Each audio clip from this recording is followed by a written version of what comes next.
Alright, it's Chatty McChat. It's a little chilly in my house, so I'm wearing a hat inside the house. Hey, there we go. I'm not gonna play Glamour tonight. We're gonna play Blueberry for a little bit. Might switch over to might switch over to my PDK Paladin a little bit later. We're gonna be doing some loot grinding.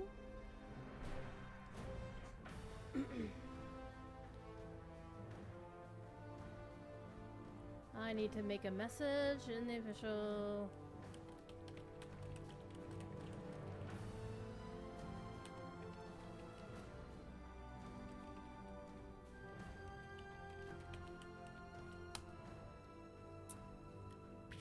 Let's see if we get to some eyeballs in chat.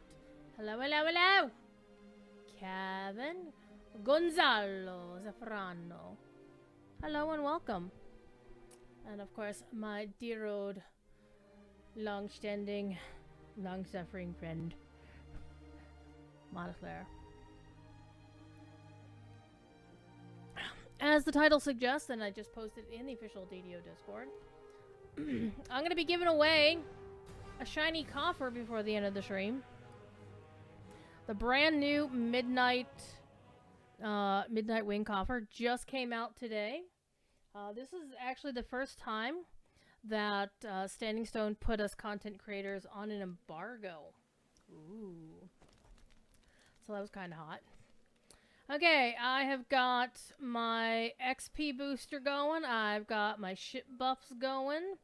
I need some stuff. So we're going to be doing the Grim and Barett run. And you just saw somebody run past with the new mount. I'm going to go take this character to the Hall of Heroes first. So we're going to show off the new hotness. And then we're going to go play some shenanigans. In fact, an Eladrin named Flurry has been spotted in the Hall of Heroes, telling all who will listen about the Snowpeaks Festival. She promises thrills and plentiful rewards. Alright. Let us, first of all, let me go ride the new mount, which if you redeem a code for the new hotness, and it has the mount, and all of them have the pet in it, but the mount is the biggest one. You may have to log out and log back in to make it work. There is a website on ddo.com that tells you what is what for the new coffer. Let me actually go find that page for you. And I also have it here. So this is the same page that you can find on ddo.com. I need to move my chat down so I can actually see what y'all are saying without making y'all look up my nose. Okay. Pop out chat. Bloop. So where I live, I am in the range of the storm that's coming in. I've already gotten my groceries in for the weekend. My car is already put in the garage.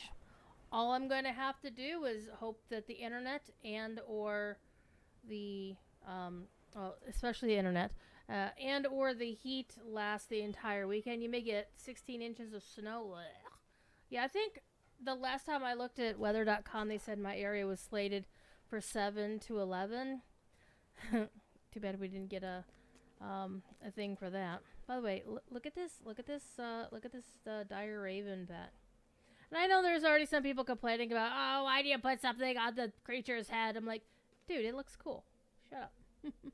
And yes, it's a dire raven that can't actually fly. And the vestigial wings kind of are a little sad. And yes, I can see that it is indeed the same thing as the same rigging and whatnot as all of the raptor mounts that exist in the game. But look at this. Look at this hotness. Look at this cool hotness. This bird can dance. Look how cool this bird can dance. Thank you for the follow, Rylas. Appreciate it. Look at that. That is so cool.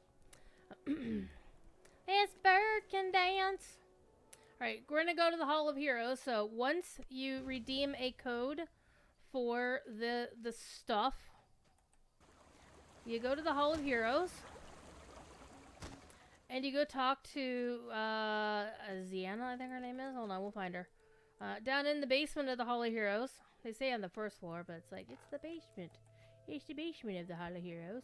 And she is over here. Forget. We're gonna make it. We're gonna make it. Oh, yes, we made it. Ziana.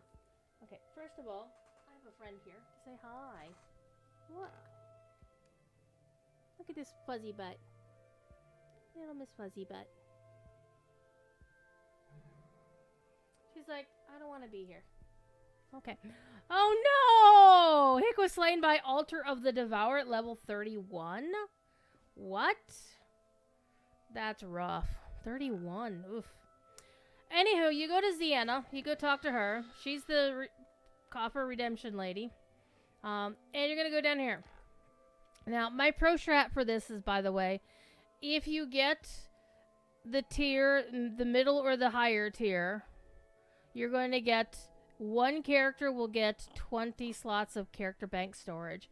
Make sure the first time you come in here, log in as that character on that server and do the claim one of everything. It clears out the one shot of the, the character bank storage. And then the rest of it just happens automatically. Any other character you bring down here, just claim one of everything, or unless you want to pick and choose. But depending on the tier, you're going to get a weapon aura, a dagger and bow,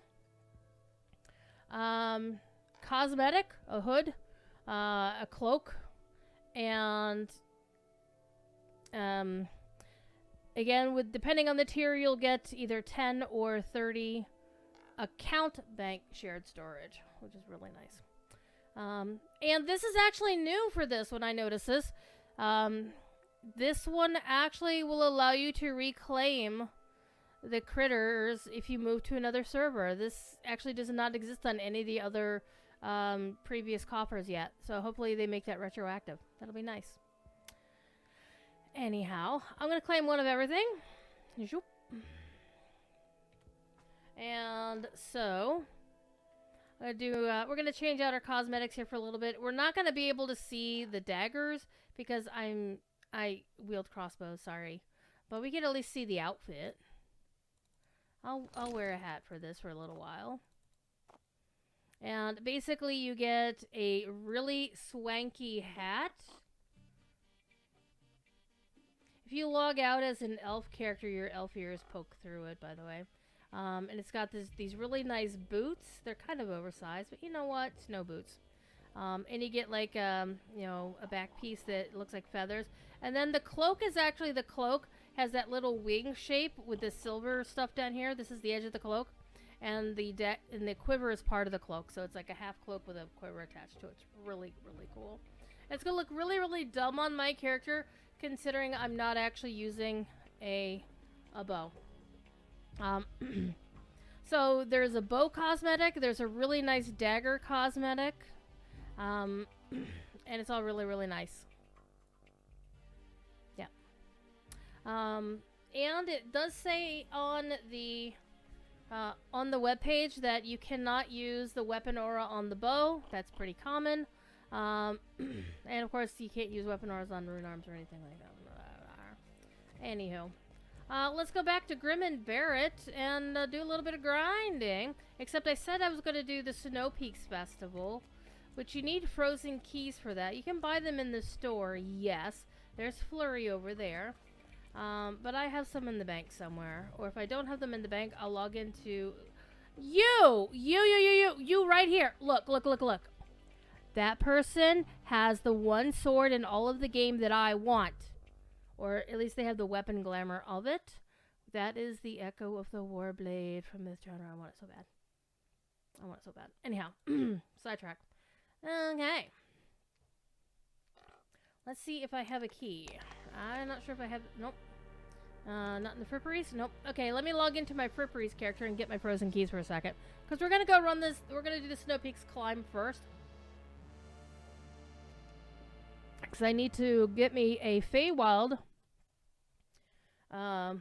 thingy. Fripperies. Not freebies, fripperies. Freebies are where I store random codes that that I get from the store. And other, yeah, that's where freebies goes. Like all those freebie codes that we had during the transfer period about the airship stuff, whatever. See, look at all these frozen keys. I'm only going to use one. Yes, I have a lot. But we're only going to do one challenge. And then we'll see what we've got. Man, look at all this crap. Yes, I still have Draconic Raiders reward boxes floating around. Yeah, we're going to do one key. Because I don't think there's actually anything new. Hold on. There was a DDO.com. Let me go take a look at the Snowpeaks Festival page. I honestly would not expect anything new for the Snowpeaks Festival, simply because the 20th anniversary is coming up, and they really want to spend. I think they should spend more time there. I mean, there are some really nice filigrees that you can get there. The Snowpeaks gifts are really nice. And also getting the festive augments of charisma and dexterity, also nice. The Ruby, the Snowpeaks, Ruby, the Iron Hand are both pretty good. Ruby, the Glacier, Sapphire, Snowpeaks Speed. I mean, there's all kinds of fun stuff with Snowpeaks, but I'm not seeing anything new. So, we're going to do the jumpy thing. See how well I do at that. And we'll go from there. Alright, let's switch back to Blueberry. Sounds like a festival they can hold on your lawn this weekend. Probably my lawn, too. We're due to get some snow. And I'm actually really glad is like, the last time we had any significant snowfall in my area, the very day before the snow hit, I had Amazon deliver a new snow shovel that I actually like. I mean, shoveling the snow is still rough either way. I do kind of wish they would do the mount suppression thing around bankers of all kinds and vendors of all kinds. So, here's our frozen key. And I'm saying this as I'm being hypocritical and saying, you know what? Hey, look, it's Tough! One of my fellow DDO content creators. A shout out to Tough RPG. All right, let's go talk to Flurry. Let's get off the mount. Let's be respectful. All right, hi. And we're gonna do the climb, which is gonna take me a little while, so you can all watch me remember why exactly I'm afraid of heights. And there's no difficulty level for this. You just go and do it. Too cold to continue.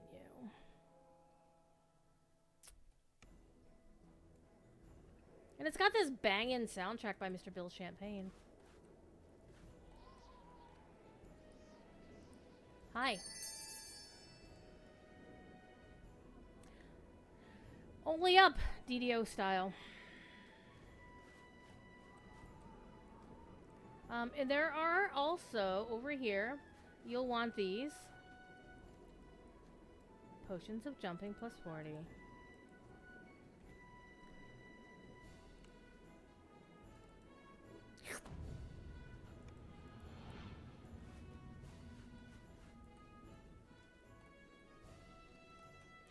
This actual event is why I wound up rebinding the space button on my Razor.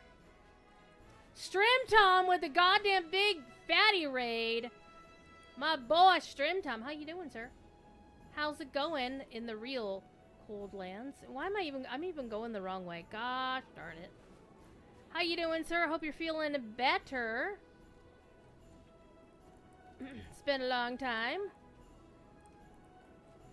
Welcome in, Raiders. I am Druidsfire, one of the wacky DDO content creators, and I am indeed wearing the new hotness, which actually looks really, really awesome in this particular area. Look at this. Look how amazing this looks. Turn around. Turn around, Druid. Jeez, oh, Pete. So, yeah. This is the Midnight Wing. Hashtag Midnight Wing. Hashtag DDO creator. Yeah, this is the new outfit. We haven't done that yet this year. The Raven outfit is amazing. The Raven mount kind of makes me a little sad, but it's cute and it has a bang and dance. So, come and watch me fail. Ah! I may shout it in my micro. Oh man, I almost saved it.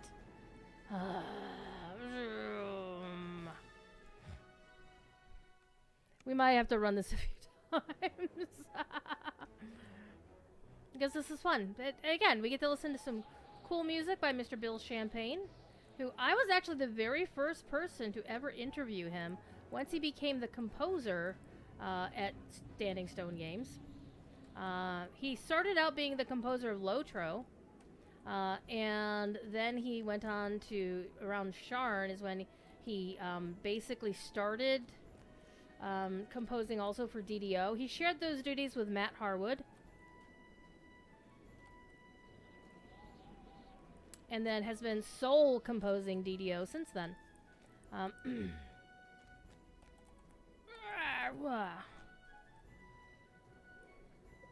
And the only reason I'm doing this for realsies is because I want a Fey event version of the Immortal Sunflask. So I can give that to my one Fey character. Okay. Move this down here. There we go. Ugh. And this is the part where you get to see where I really don't like heights. Dinosaurs that can walk, that can talk and hold grudges. What's that love about carpets? Exactly.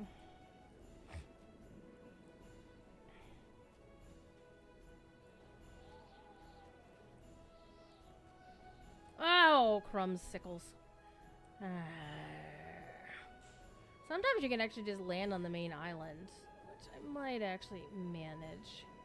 So we're gonna do this until I get it, because I really want to give the thrown item over.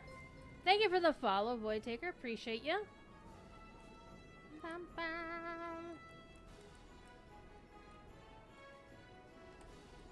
Out of practice.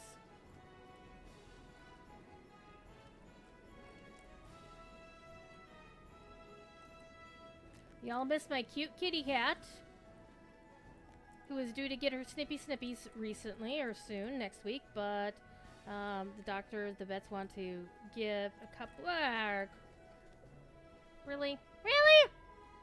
Yep, we're going again. At least the nice thing about this event is if you mess up, there's nothing... You're not going to die. So, yeah, I'm actually on my hardcore character doing this, which is probably not the smartest of things to do. But I can't die. Waisakai with the first time subscription. Thank you. Thank you, thank you, thank you. Oh, it is. I guess it's possible to die. Thank you for the follow, Nico. Trying to keep an eye on chat and doing this at the same time. Probably not the greatest of my ideas, just like that. Though this outfit looks really cool. Whoa, hello. Gifty subs. Heck yeah. TD resubscribed. Aw. You gifted a sub to my couple of my regulars. Heck yeah. I'm liking that. And Kevin with 80 months of support. My goodness. We got everybody up in chat today.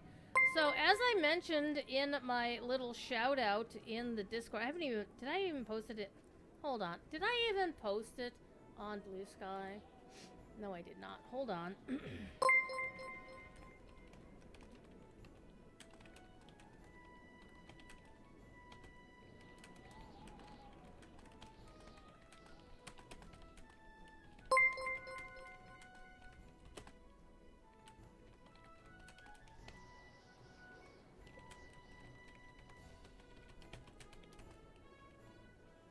Alrighty. There, I did a post. Woo! Kick someone. I'm not kicking nobody. Unless they're a meanie, then I'll kick them. Bouncy, bouncy, bouncy. It's like big bouncy castle. Thank you for the follow. Now, to be perfectly clear and to make sure everybody knows, you do not have to follow the channel to be a part of the giveaway. Though it's kind of you to do so. Oh, yeah. That was not gonna work. Alright, get up here. Come on. Oh. Nobody? Nobody?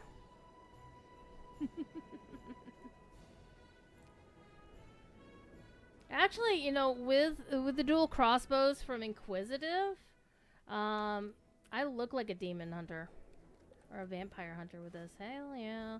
Though the quiver on the back is kind of a little bit weird.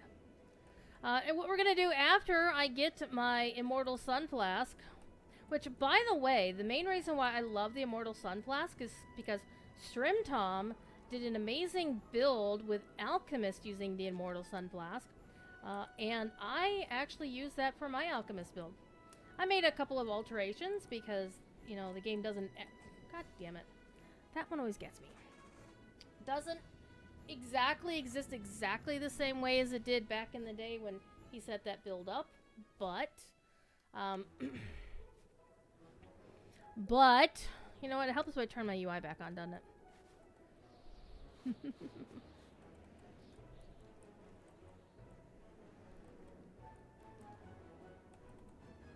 Looked pretty, and then I couldn't see what was going on.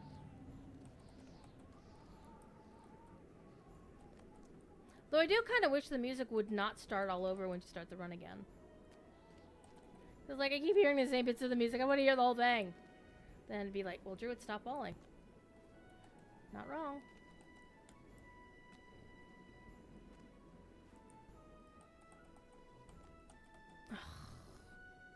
I just keep doing this for another however long.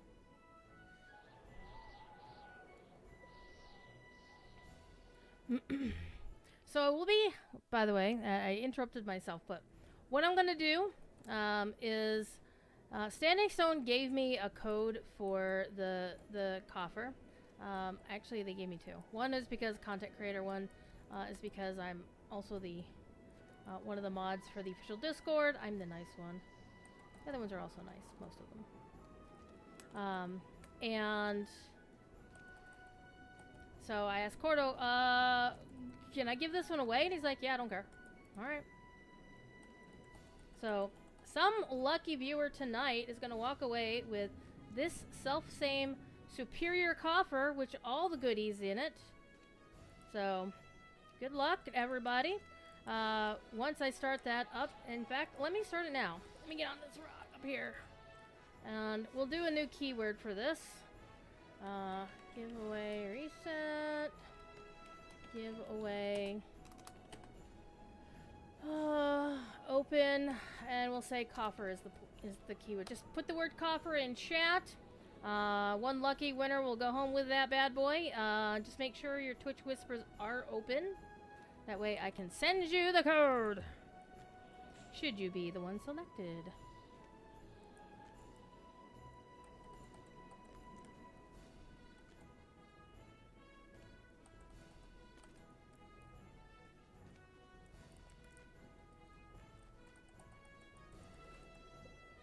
Okay. Let me focus on this bit. Seriously? Ooh, saved. Are we saved it? Did we save it? Heck yeah, we saved it. Hey, we got a hype chest. I don't get those too often. Just follow and don't have to worry about whisper. Eh. Choo-choo! Oh, that's a nice emote. Yeah, let's share that one. I got a nice emote.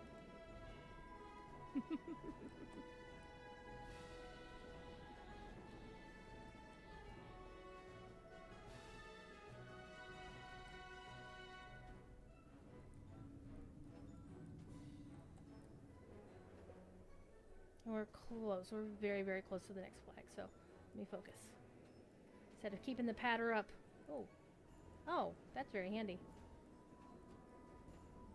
Oh. I didn't have to jump that? Oh. I bet I have to jump this one, yeah.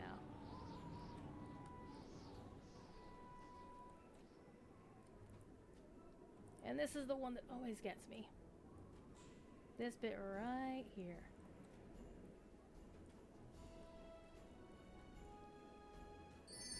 Woohoo! We did it! To the first flag. Dun dun dun dun! We get some coins! It is nail biting to do! My hands...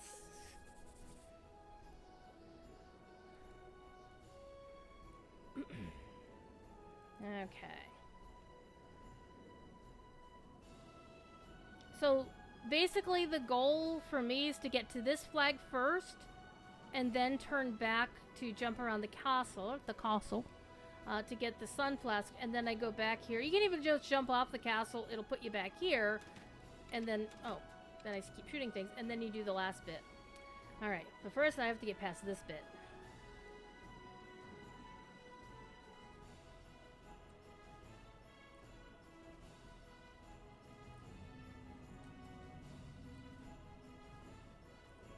And one of the tricks is don't hug the wall.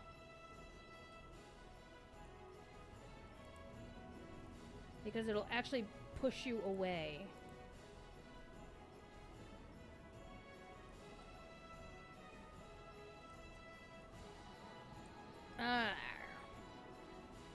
That's okay. We'll start back at the flag. This flag instead. Yep, I got to the first one, but hey, there's hi Flurry, how you doing? So, let me just jump off to get back to the flag that I found. See? What are you doing, Starblast? What are you doing, little kitten cat? She's being silly. Yeah, so once you get to a checkpoint, you restart at that checkpoint, which is why it's important when you get up to the third checkpoint, there's a thing where you go back around the castle before you go to the checkpoint. Go to the checkpoint first, because if you fall off the jump around the castle, then you'll wind up at the checkpoint flag.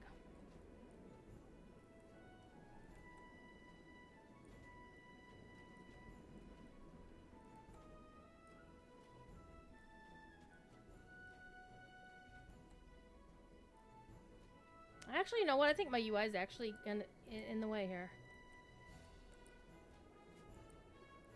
Pro Strat, turn off your UI.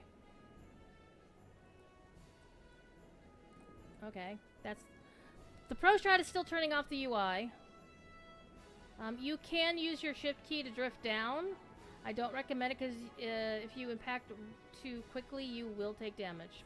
Not enough to kill you, just like a couple of points of damage, but I always let it put me back where it needs to be, where I need to be.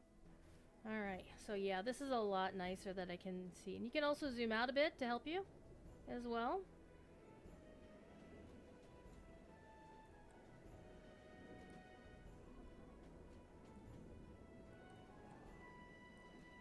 And definitely a lot easier for me to see where the hell I'm going. So I hope everybody's had a decent Thursday. I had fish and honey walnut sauce from Panda Express. The fish was not from Panda Express. The sauce was Panda Express brand, but it came in with my groceries from Kroger. Oh my god, that's so much easier to see this without my... UI. Oh, damn it. Seriously?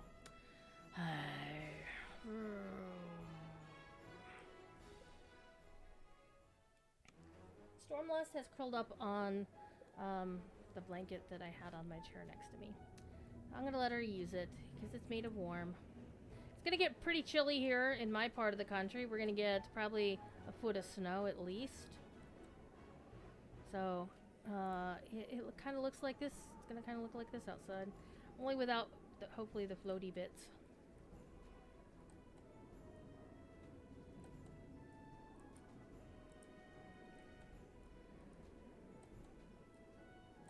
Oh. Ooh. Oh. Can we? Can we jump back up? Oh! We almost saved it. Almost saved it. Looks like a Bob Ross painting, only without a cabin. Negative 19 Fahrenheit without the wind tomorrow. Blech, that's horrible, White Sky. Run. Ruvni. Welcome in. Thank y'all for the nice follows.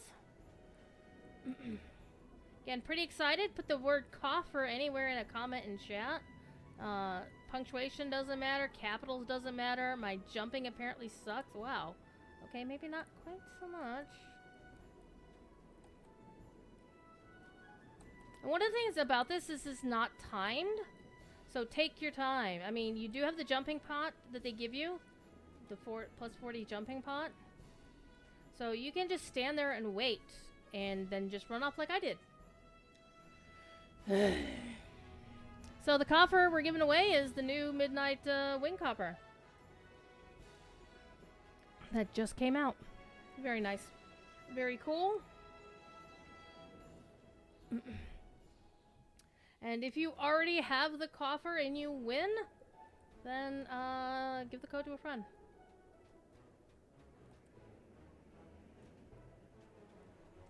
Share the love.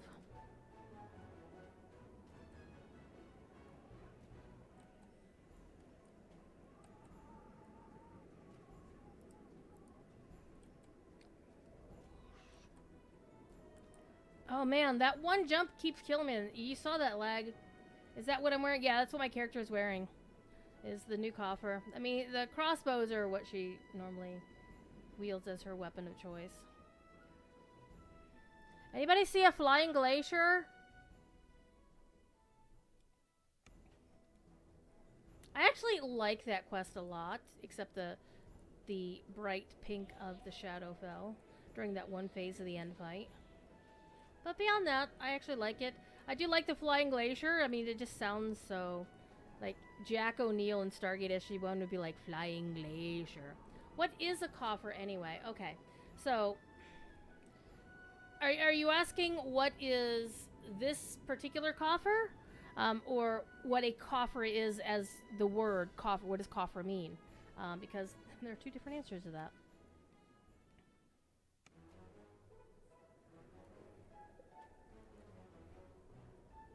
A coffer of loot. Well, basically, yeah, that's exactly it. Coffer is basically like a small treasure chest. You know, in medieval times, you know, leaders would keep their treasures in coffers, in their treasure rooms, or, you know, a small coffer on their table or something. You know, with little fripperies in it and whatnot.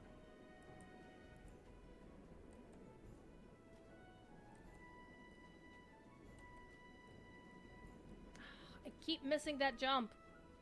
Gosh darn it, damn it. Alright. Okay.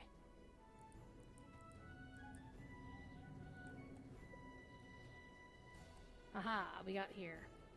Now, typically this is where I can do pretty well.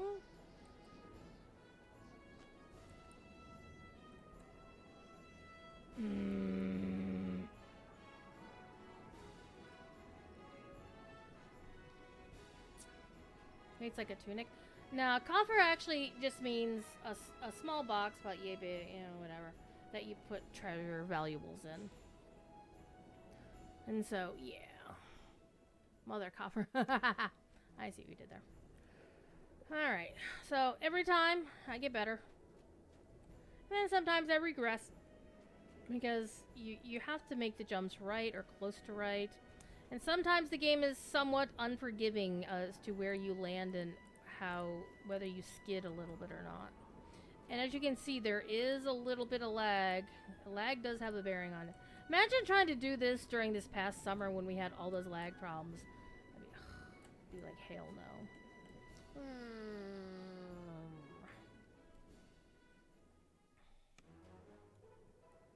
So I'm sorry if this is kind of boring. Or it might be exciting. Maybe you're See? That's just not right. Hi, Guacamole. How you doing? I'm seeing all the fun people in here in chat today. Make sure you jump all the way off so it resets. Okay, I'm flying.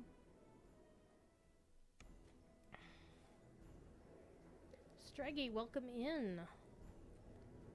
Seeing all kinds of fun folks coming in from the stream. I have met Strim Tom in real life. He does exist. For real, he's not an AI projection or a hologram.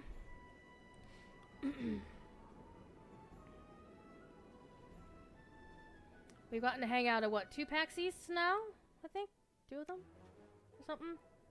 I have been very blessed in the number of DDO content creators I've gotten to meet, and god damn it, Jesus. I might start swearing a lot. It's a good thing I'm not on DDO stream.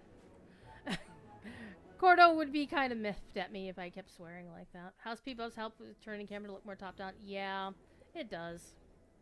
I don't generally mess with most of the buffs in the game, which probably means, you know, a lot of people are like, holy crap, that's why people don't watch my streams. They want to see somebody who actually knows how to play the game, like Shrimp Tom. Right?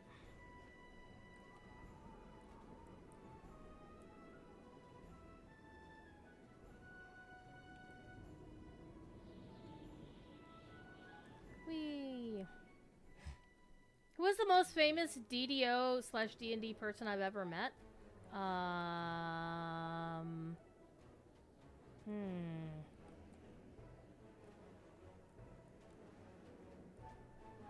Most famous DDO person? Well, in terms of content creators, I've met both Voodoo and Shrimp Tom at the same event, no less.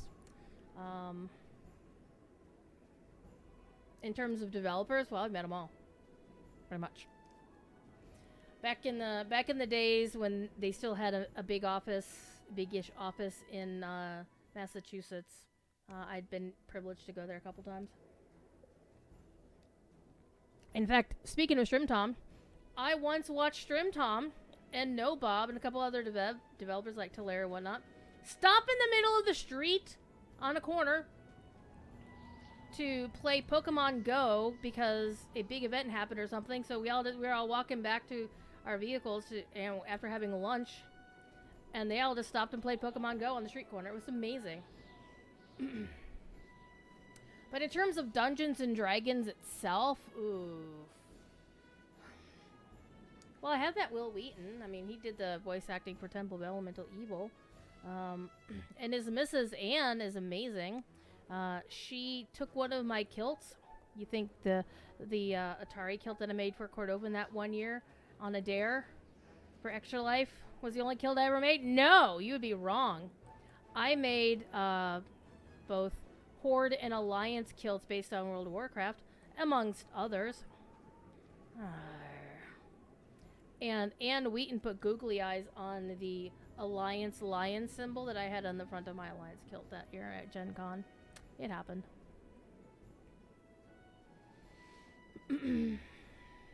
So that was kind of cool. Alright.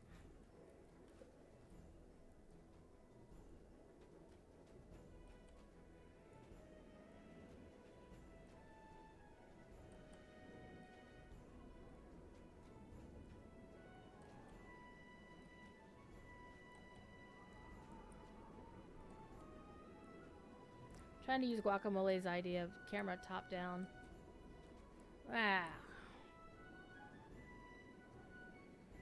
My thing is I'd like to see what's coming up ahead of me a little bit better, more like at this angle. And so having no UI and not really seeing things is like, okay, you need something in the background that's moving to give you that sense of perspective. All right. And I was almost there. I was on the bits that were normally the easiest for this leg of the journey. I was almost there. One thing I can't see because my UI's turned off. Oh, well, that's part of the problem right there. Hold on.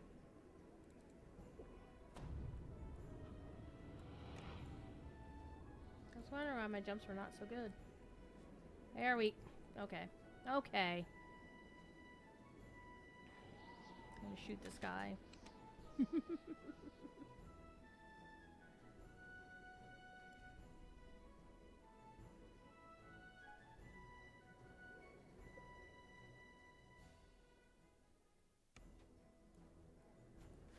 I'm gonna get this. It may take a while, but we're gonna get this.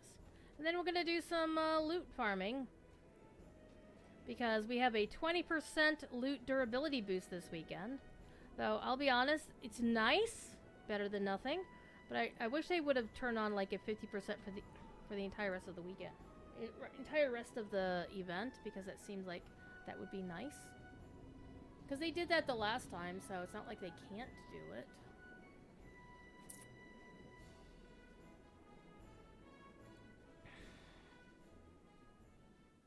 It seems to me it takes much longer for it to kick in and teleport you away.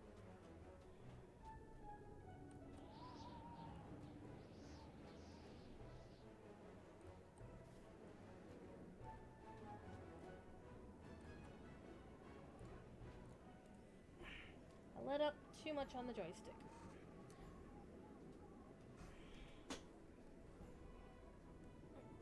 Sorry, little kitten.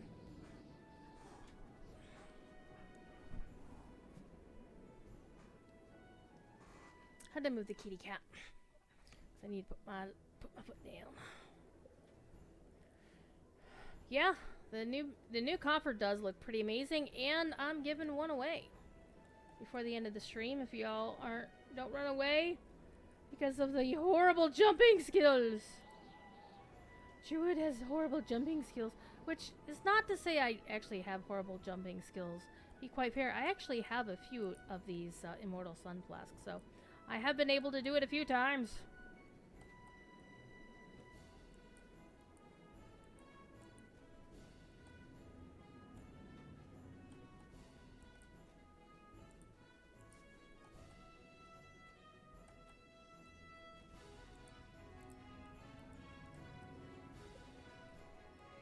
Mari, hello! Welcome in. We're having good fun today.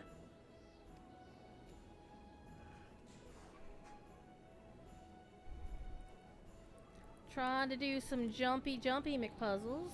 McJumpy puzzles.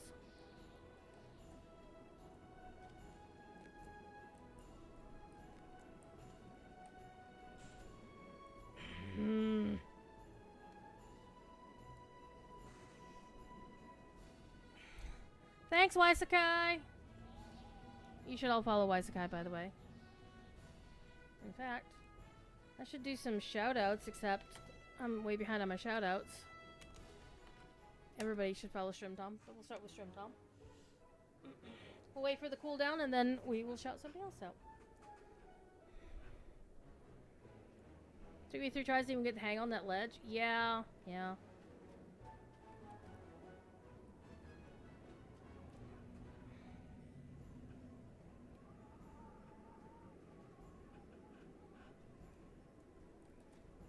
And I'm having an issue. My leg wants to...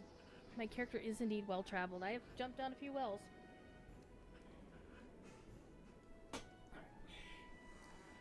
Let's put it up there.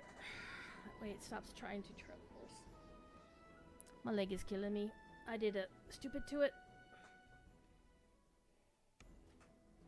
But I got a kitty sitting next to me leg now.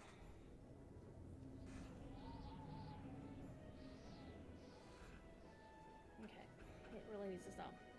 Must be hard doing that with a controller. What controller? I'm using a trackball and a Razer Tartarus with a joystick on it.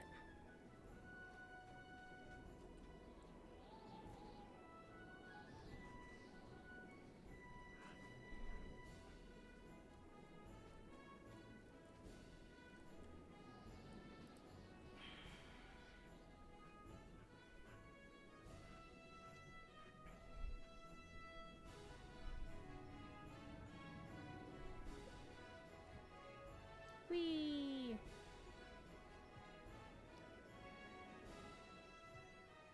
The kitty is being cute. Irretrievably cute.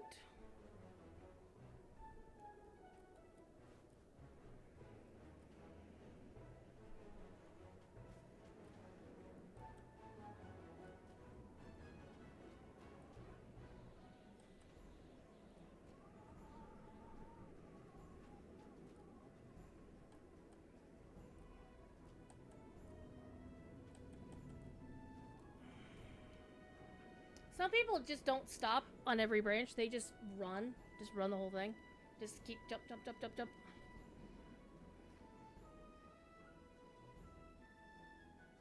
might try that.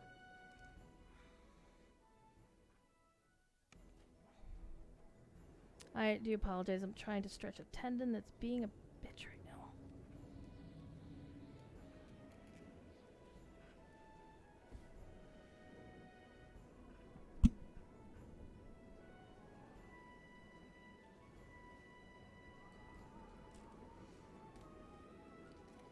Alright.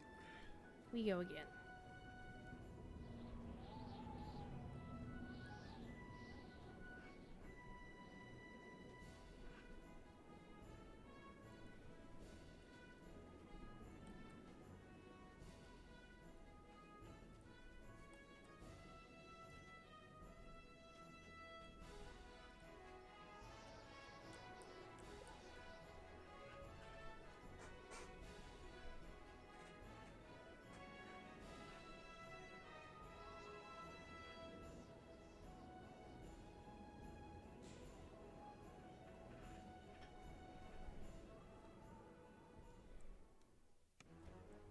Alright.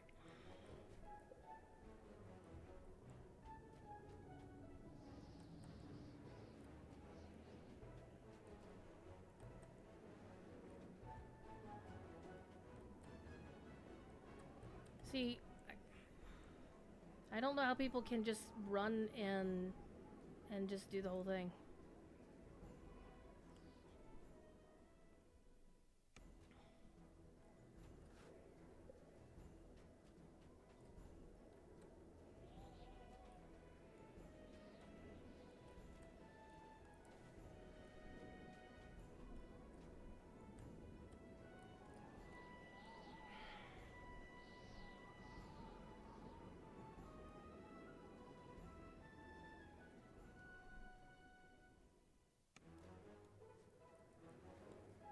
I'm so sorry, this is so non-entertaining for you all.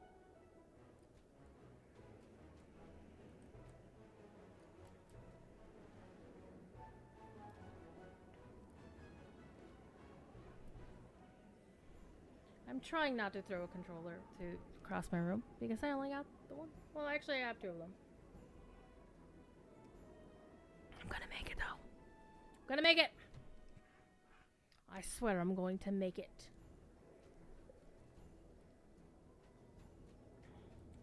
Honestly, for me, the third jump, once I get to the next flag, is actually the easiest for me. I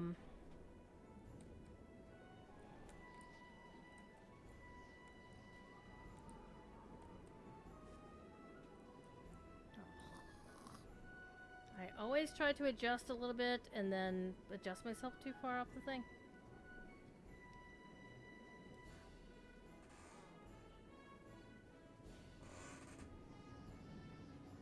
Cat tax.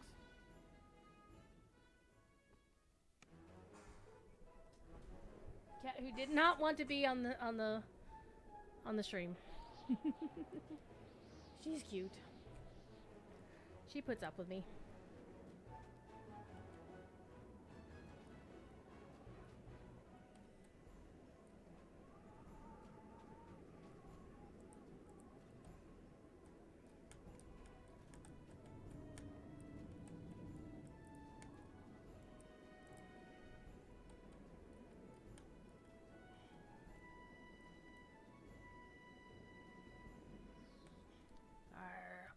Better than you cursing out Microsoft for the past 6 hours? Yeah. Microsoft has been having some problems. Beyond their usual bullshittery.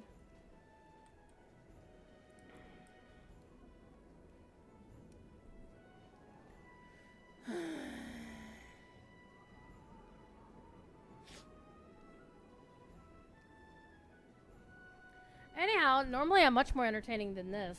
Chat about all kinds of fun things. What's my favorite build?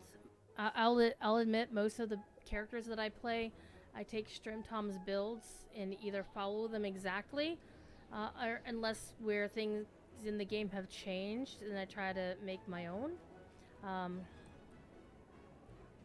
Or I basically season to taste, right? So one of the things I did is, because of the +3 racial tome that people got when they bought the certain edition of Myth Draenor, I used that on a PDK Paladin, which I'd already built, you know, because I really like that build that Shrimtom did. And I turned it into a sword and board PDK Paladin using the Vanguard. So basically I took... Oh, shit. I was on it and I didn't move. I literally did not move. And so now I've got a PDK Paladin who's running R1 with pretty decent success. There have been a few cakes used of late, and probably because I'm overextending my reach. And one of the things I love to do with Paladins is be able to turn undead. Favorite soul, turn undead. Nuke things and turn undead.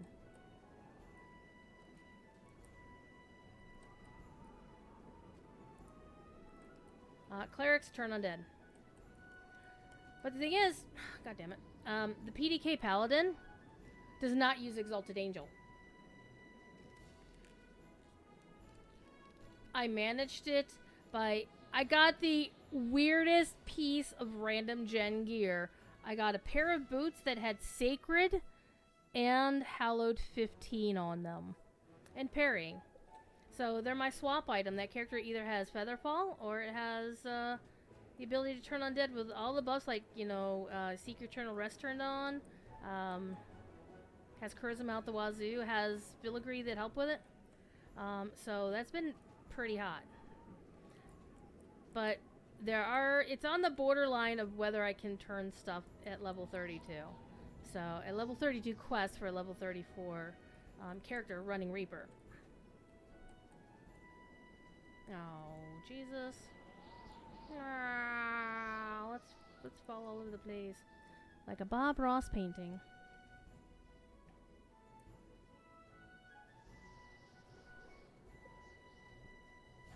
I think it would be easier doing this if you could get DDO to work with a controller at all, which I know some people can do it.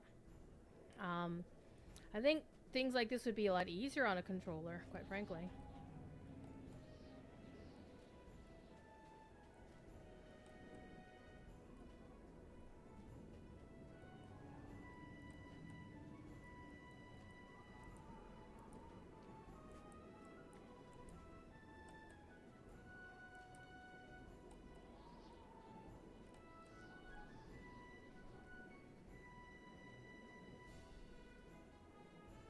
This is like my least favorite part of the entire jumping puzzle.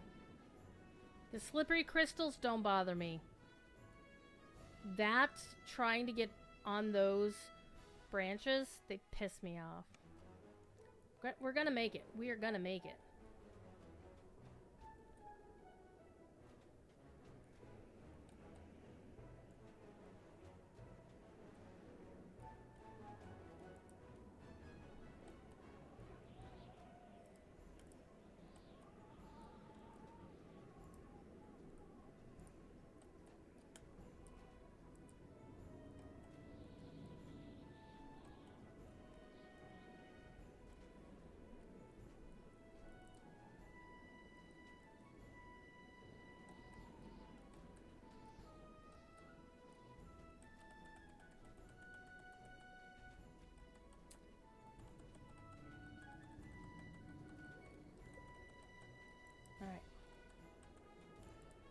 Oh, go the other way then, I guess. So close.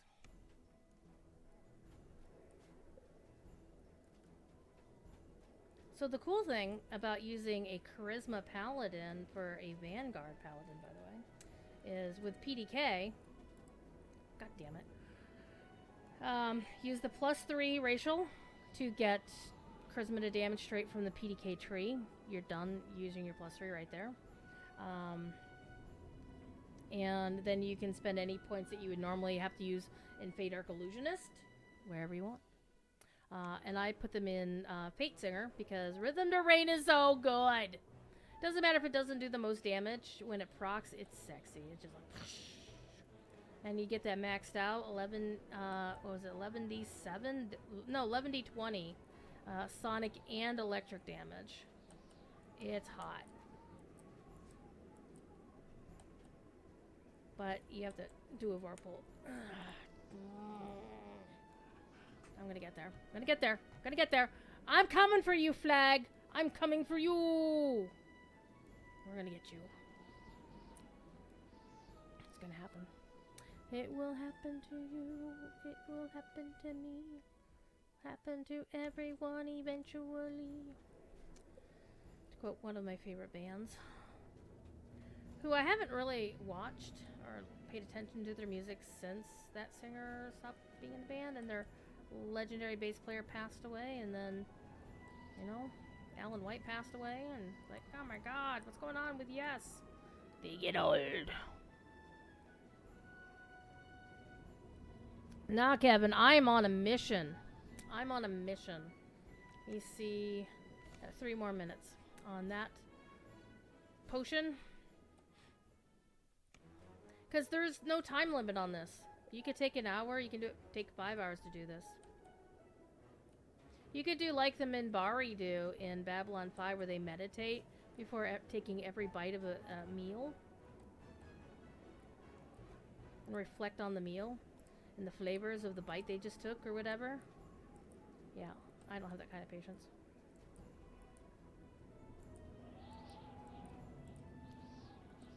And this, by the way, Strimtom, is your Dark Hunter Inquisitive build. This is my Winter Ranger lute. Winter non-Reaper lute character. And she is like 1300 and some odd with her wings lute. And the goal tonight, if I manage to get this thing done. Oh, no! Rassin.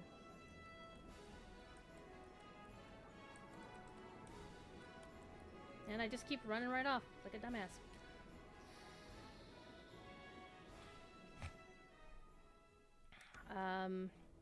My other build is the Dwarf Vanguard. I've been farming the Dwarf Vanguard Fighter, I might add. Been farming all the pieces of loot. And Voodoo said he was going to help me get my Reaper cloak. And I'm really excited about that. And I feel the character has just enough gear that I feel confident to be able to run with somebody running on Reaper.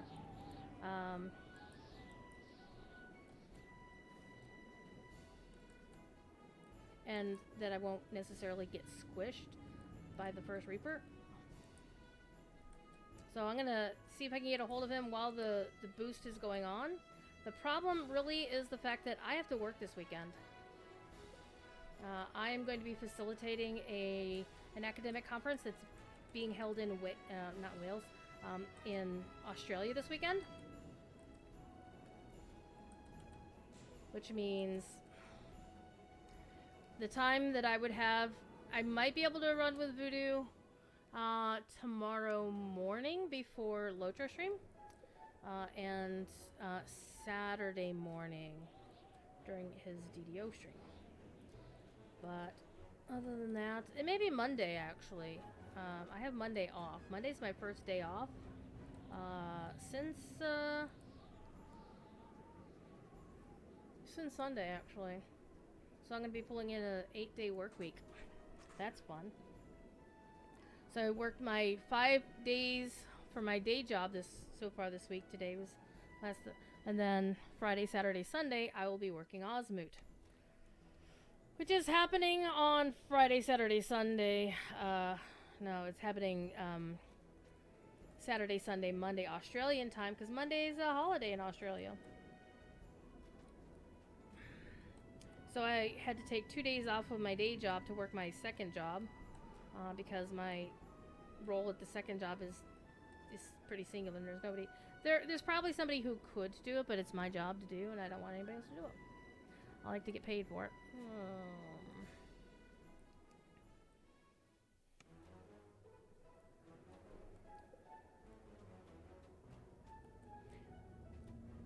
All right.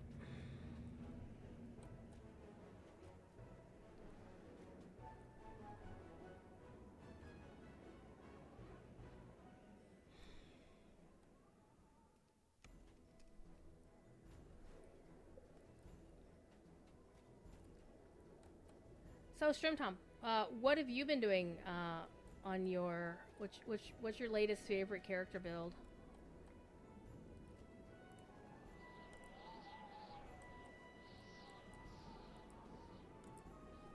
What's the new hotness in the world of Strumtom? And anybody else, what are you currently playing? What's your favorite builds?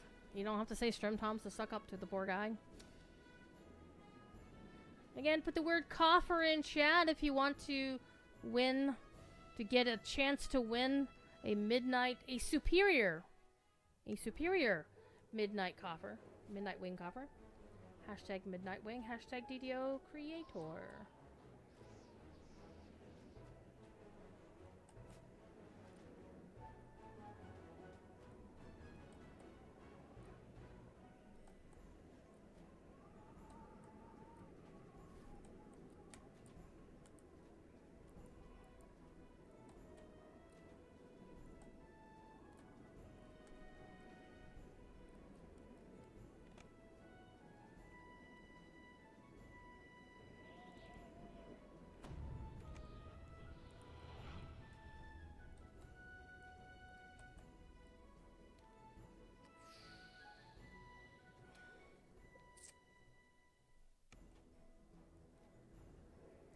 You admit you like that Dark Hunter? Go for a melee dual wield with that one? Yeah, actually, the traditional design, I think, for Dark Hunter is to dual wield with scimitars or light weapons or whatever.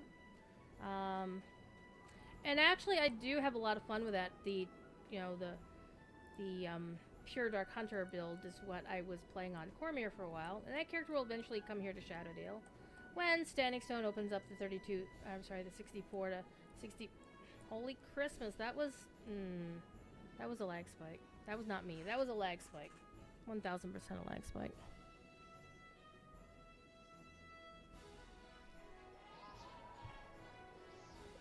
Shoot the air.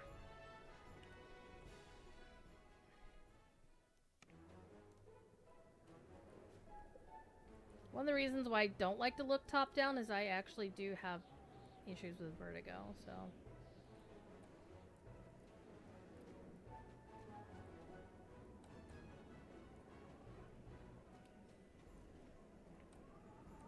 Though it does help in this bit particularly.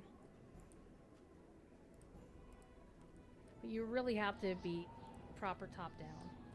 And for me, I can't see where I'm going, so that does make it more difficult for me. It does definitely help during the crystal phase.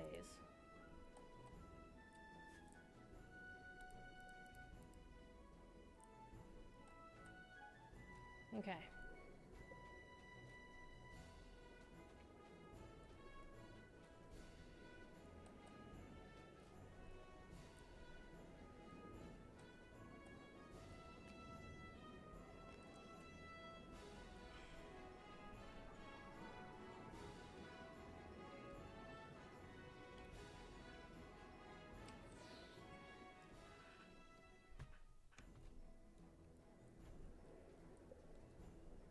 I just want main Immortal Sunflask.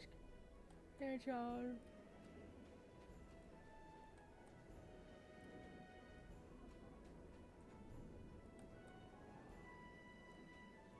Because I want to give it to the Dwarf Vanguard fighter so she has a ranged item to use.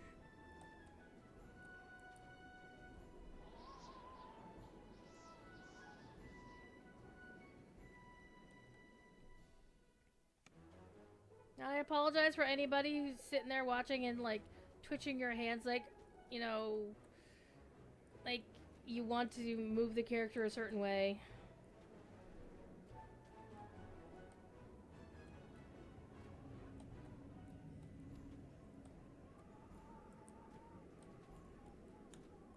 Aww, that was entirely on me.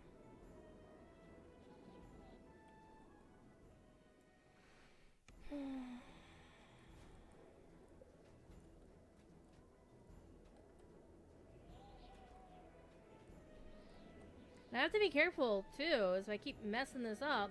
Before getting to the next checkpoint, I'll run out of jumping pots.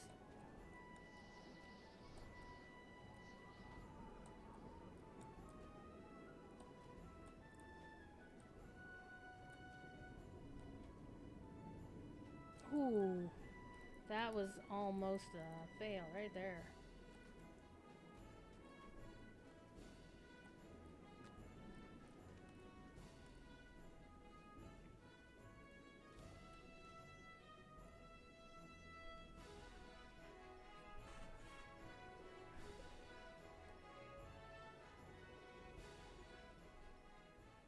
I think it's partly because I'm really bad about ledge grabbing. It's like you need to let go of pushing forward when you're trying to ledge grab. And I keep forgetting that. Keep hitting the down, keep pushing the joystick forward.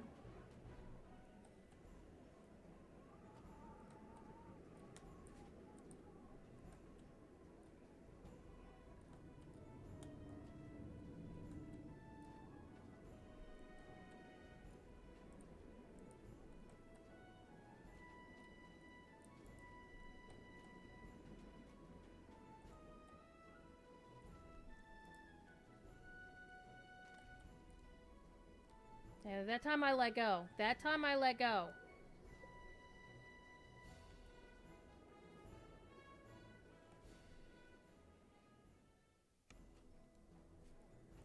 At least I'm consistently getting to the ice sheets phase now. So there's that.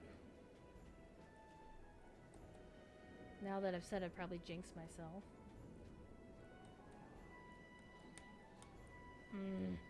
See?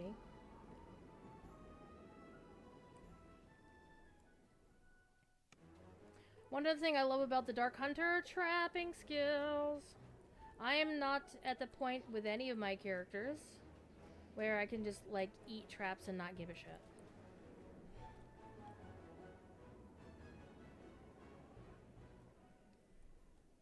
And sometimes I think some folks forget that if you got 5 billion past lives. It's like, oh yeah, traps, I don't even worry about them. I just run through them because they can't hurt me. I'm like, how? Past lives. The martial past lives are the best ones to go, and a lot of folks recommend Colors of the Queen for all the weird shenanigans it can do. See, that was definitely a bit of a... I really do like that cloak, though. And the animation of the robe itself, the actual leathers, it goes very well with that cloak. It makes it, you know, clear that the cloak itself, the shape of the slant of the wing on the cloak affects how the leathers underneath will actually flow in as you're falling repeatedly.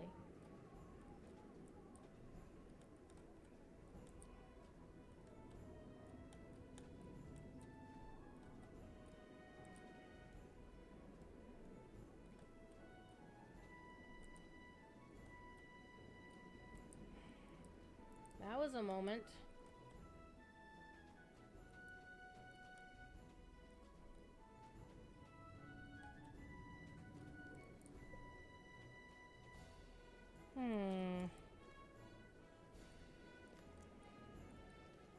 Keep wanting to just jump straight up from here. Not even do like a run at it.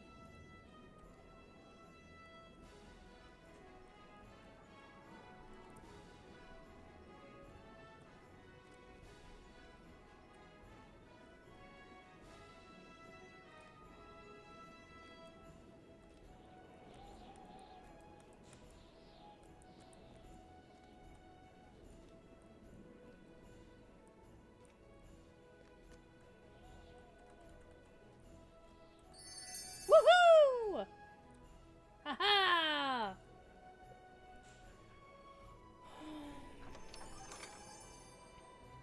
Finally. Okay. Now this part, let me grab these real quick. Yoink and yoink.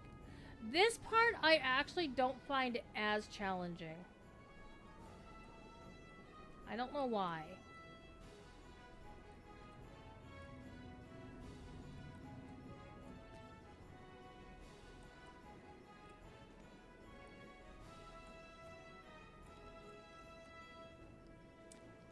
Okay, so here's the thing.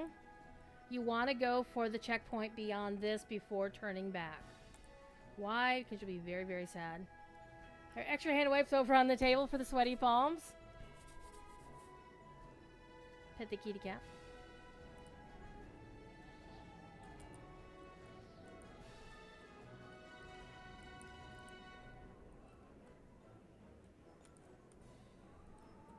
Almost got greedy there.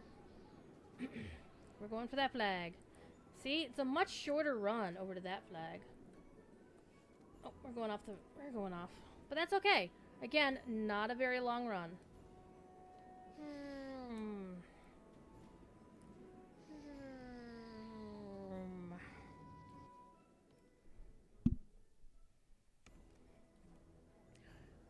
Alright.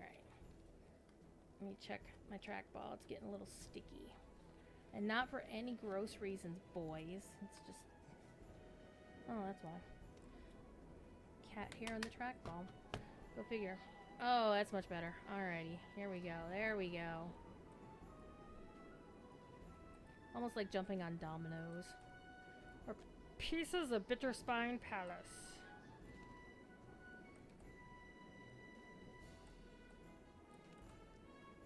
Okay. Much better.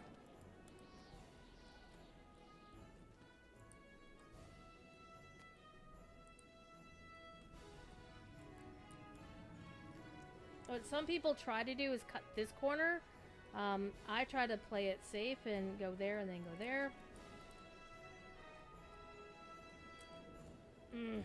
Okay. That was on me. It's a flying castle.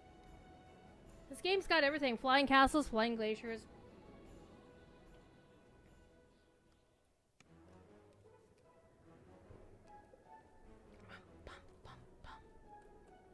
Bum-ba-dum-ba-dum.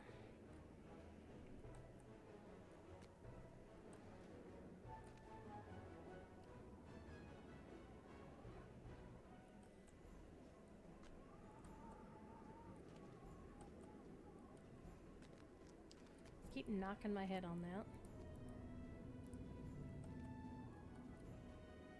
Honestly, some of the wind sound effects sounds like the times when Cordoban's got like some loud motorcycle driving past his house when he's streaming.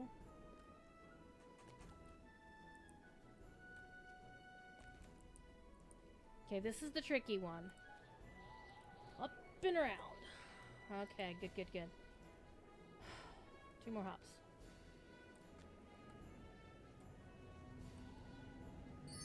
Alright, cool, cool.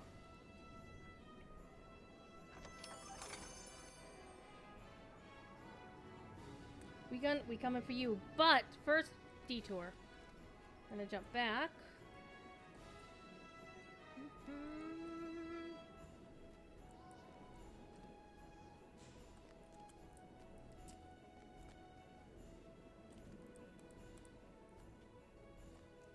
Oh. And this is why you go get the checkpoint first.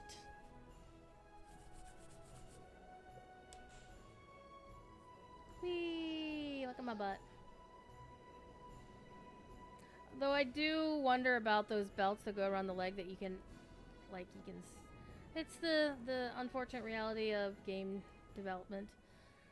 To do cool straps like that, you either have to bake it into the item or do those impossibly wide straps that, you know, are, you know, they look weird.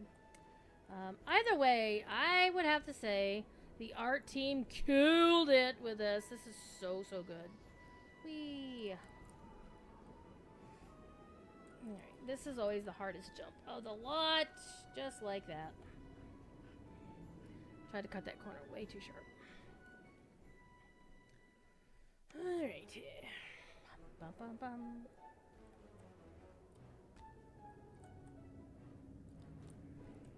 Dear DDO, stop doing that in the middle of my jumps.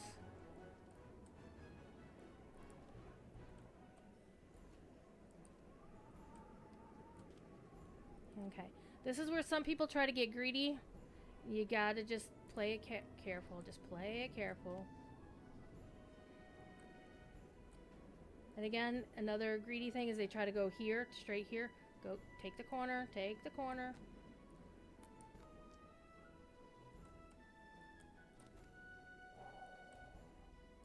Woohoo! We got it! We got our item!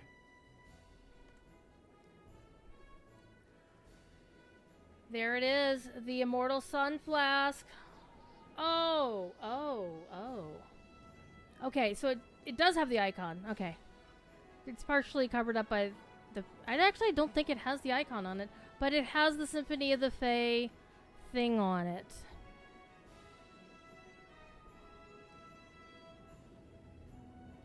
Immortal Sunflask is one of my favorite things ever. I'm just saying. Also notice my health. I have not been paying attention to my health. Holy carnage. So let me fix that real quick. With the best reason to add favorite soul to your build. Enough 5 favorite soul. Get your stuff going. Alright. There we go. We've got it. Let me lock that. And that's going to go to the other character.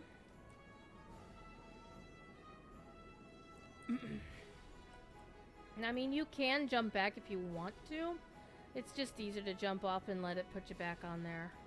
So apparently all these times I've been letting myself fall, it's probably I've been taking damage doing it.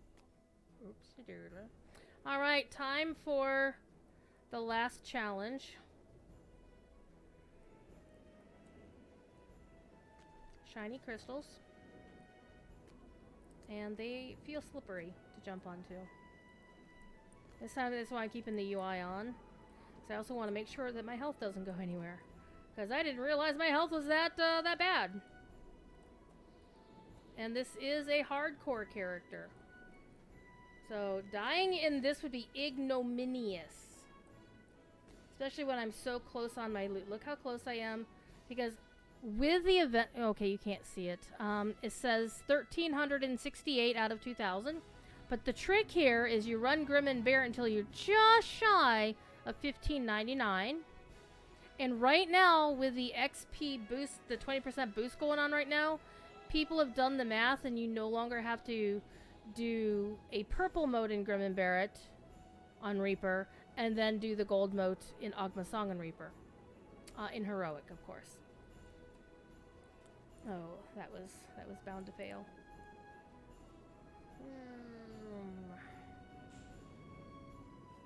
Hi, Flurry.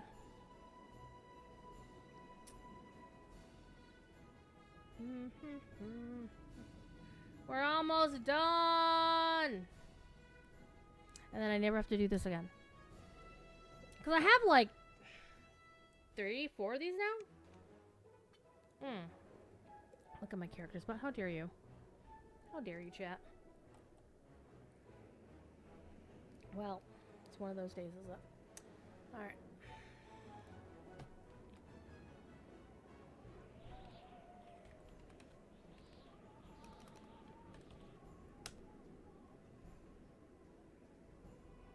I need to say hi in somebody's chat.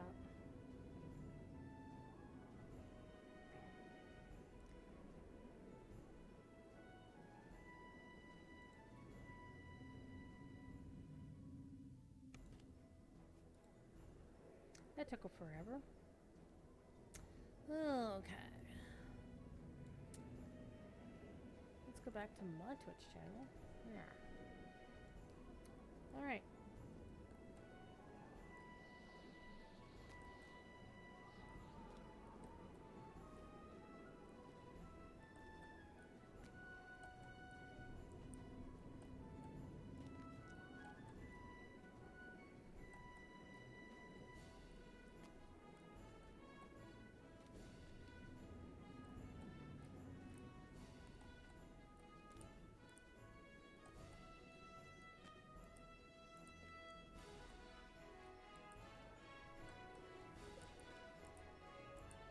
That was close.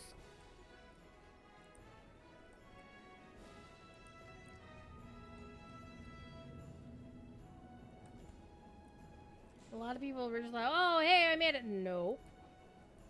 Nope, nope.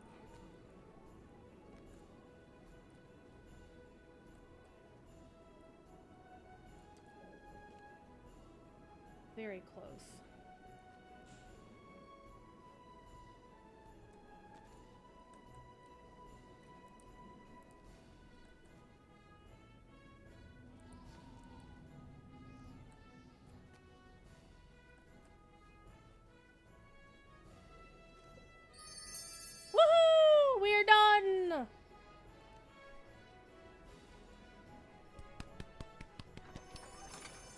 Huzzah! There. Let's speak to Flurry.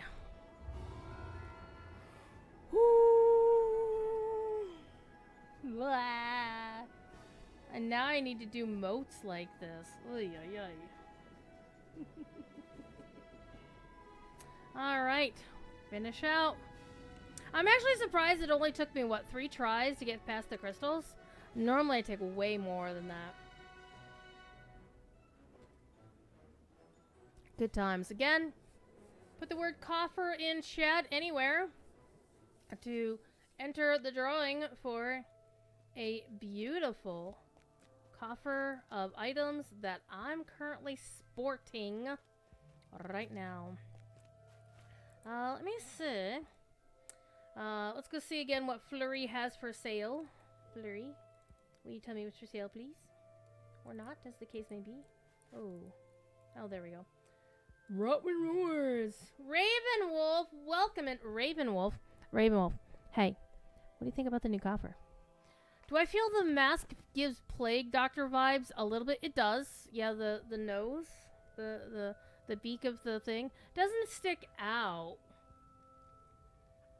but it definitely scratches a little bit of that itch. Cranky Balcony Muppet. Hello to you too. So again, cookies. You get a random cookie from the Snowpeaks cookie jar. You get a candy cane. Icy potion of jumping. So yeah, you get a plus 30 at level 9 or higher. Hell yeah, that's good. Some of these other ones are really, really good as well. But what a lot of people are here for, the festive augments. 20 gold, 100 silver. How much do I have? I don't think I have that many at all. You can also do the Snowpeaks Slidey McSlidey to earn coins as well. And unlike the Night Rebel stuff, the coins from previous years, you can just stash them someplace and they'll be good. I have 7 gold, 20, 37. You know what I can do though, chat? You know what I can do? Where's the banker? At the opposite corner. At the opposite corner. Look at all these beautiful people on Shadowdale. That's the server that I am on right now. Or like to check me account, please.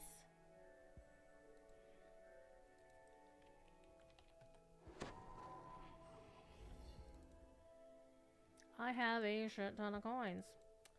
And I don't even know if these are all of the coins that I have. Let me take a look and see. We still won't have enough to... I think it's... What was it? 20? In the 100? Let's go take a look again. Did they include anything new in the list of rewards? New cosmetics? Owlbear mount? Steelmaster? No. There's nothing new in Snowpeaks. This is all the same stuff as last year. But I'm going to give them grace on this as much as I would like some new Snowpeaks stuff. I acknowledge that the 20th anniversary is in, a month's time.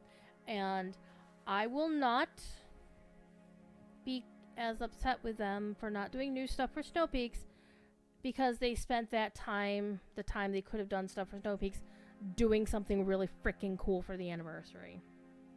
So, that's how I figure it. So, let me see a Haragon. Uh-oh, somebody died? It's just a blank obituary? It's not even showing up in chat. Weird. So, the Ruby of the Snowpeaks is interesting.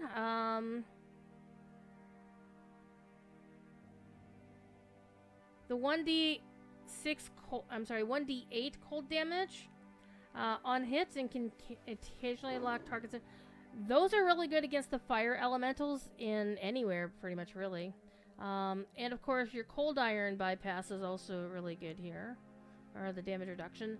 The Sapphire of Speed, if you want to get 30% enhancement on movement speed without having to do the thing. So I'd probably get one of those if I had 20, but I don't.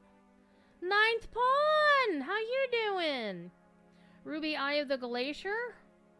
2% chance on hit to cause a... See, the 2% chance on hit doesn't really do it for me. I like the Ruby of the Snowpeaks way better. Because this one, even though it's level 4, it will always deal 1d8 cold damage on hit. And the occasionally locked targets, Frozen Ice is just bonus as far as I'm concerned. Craftable trinkets, also quite fun. A lot of people get these. Because trinkets, also the Festival Armor Crown and cloak, also very nice. The Crown of Frost. The Crown of Frost is nice. I like the Diadem of Spectre better because it's blue. Surprising absolutely nobody. Snowman Pet Certificate. The Snowman Pet is really cool. The Polar Bear Pet Certificate, also really cool. I also like the weapons. I have used them. I have glamoured them. And then, of course, your Snowpeaks filigrees. If you want some really cool filigrees that don't fit in, and you've got like a really interesting set bonus there if you decide to do 4 of them. Also, there's a filigree that can give you movement speed if you want it on your weapon instead of someplace else in Budice. There's all kinds of fun stuff there. And there's a little bit of trade on, gold to silver, silver to bronze. Unfortunately, no trade ups for the 5 billion bronze you get to give you a silver or, heaven forbid, a gold. But it do be what it do be. Apocalypse Lord of Armageddon. What a name. Milky Ways. I like Milky Ways. That's actually one of my favorite candy bars. Milky Way. Was only greatsword and short sword. Yeah. I think they put them in the second year they did this event. They added a few more things. But I was here for the Snowpeaks Challenge to get this badass thing right here. The Immortal Sunflask is my favorite. Alright. I'm going to put that in the bank. Because that's not for me. And I'm also going to put my Snowpeaks coins in the bank as well. Because this character doesn't need to buy crap from the Snowpeaks person. And I'll probably do the slide at some point with my alt. Or with any other character. To get, if I decide to get some more of the augments. Alright, let's throw those in. And throw all these in. And throw all those in. Alright. And let's throw our... Not you. So that in there. Because that's what I was here for. This thing right there. With the Fey tag on it.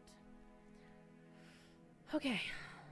Now, let's go run some motes. Because that's what I'm here. That's what the stream was here for. We spent an hour and a half running that event. But, alright, we're going to go to the harbor. We're going to the harbor. Okay, I guess we can't go to the harbor from here? What the hell? Gatekeeper's Grove will do. Gatekeeper's Grove will do. So, my character is wearing the really super snazzy outfit from the new coffer, the Midnight Wing coffer, and we do have a giveaway going on right now in chat. Just put the word coffer in chat somewhere, anywhere. And that will enter you into the drawing to potentially win everything that I'm wearing. Not in real life. Get your minds out of the gutter, people. And the mount included. This is the top tier version of the coffer, courtesy of Standing Stone Games. No exclamation point, just the word coffer. Just the word coffer. I try to keep it simple. Okay, you can see what everybody else is doing. We're all doing the same thing. Game, stop lagging. That would be very nice if you stop lagging. Alright, yep, I'm still armed. And dangerous. Okay, so, we want to double check my mote. Here is at 1368. So, I've been running this character strictly on hard. So, I'm going to need to recruit people when it comes to doing the gold mote. Because I want to do the gold mote. What I'm going to do is I'm going to get close to 1599 and then I'm going to farm the very next mote that's going to cause it to kick over. Into the, oh my god, you must be level 20. And then what I want to do is run Ogma's Song on Reaper to maximize the output.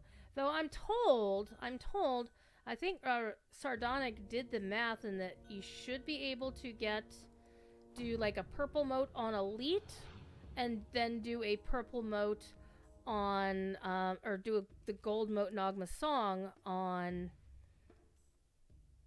Elite, and you should be able to get it. Don't know. We'll find out. Otherwise, it'll be a very sad panda.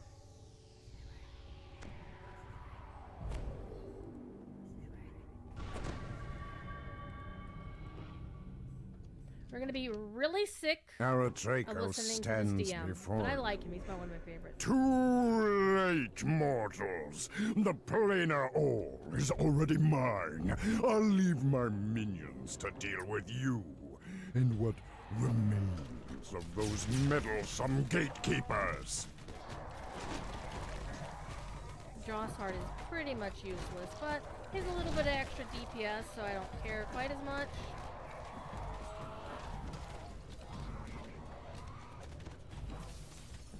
Okay, and then I always double check, did I get the other room? Yeah. Then we stand in the middle and wait for the moat. Ooh, hello, hi. Yoink. Get a bronze key. Bronze treasure. So yeah, those are spawning as well. And yes, I am on Blue Sky. You will not find me on Twitter. Actually, if you know where to look, you can find my old account, but it's due to be nuked in a couple weeks. It's already deactivated under a new handle, and I have reserved my existing handle under a locked account. Okay. So again, we are currently on 1368.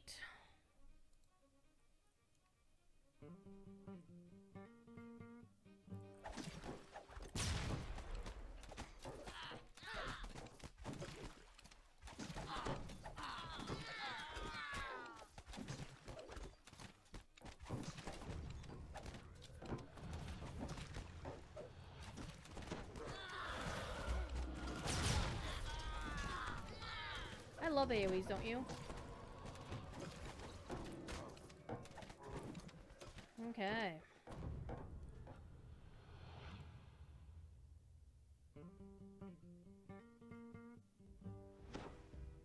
Okay, we are now at 1382. Alrighty. And so now we're gonna clear our moat spawn by running around the corner and doing a level 2 Haverdasher. It takes 5 seconds. Half the time, it takes me longer to remember that I need to talk to this dude before I go in and repeat the quest. Before running my face first into the door. Like, oh shit, I can't go in yet. And it doesn't matter which version you're running on. You just need to complete a quest.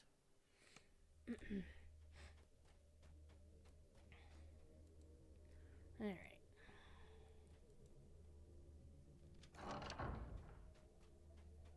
A skittering sound beneath the floor sets your nerves on edge. I wish Standing Stone could figure out who this DM used, what their name was. There have been some pretty interesting leads in figuring out the identity of this DM, but they've never found out for sure. Very sad. Because he does really good work. Ooh, game, stop lagging.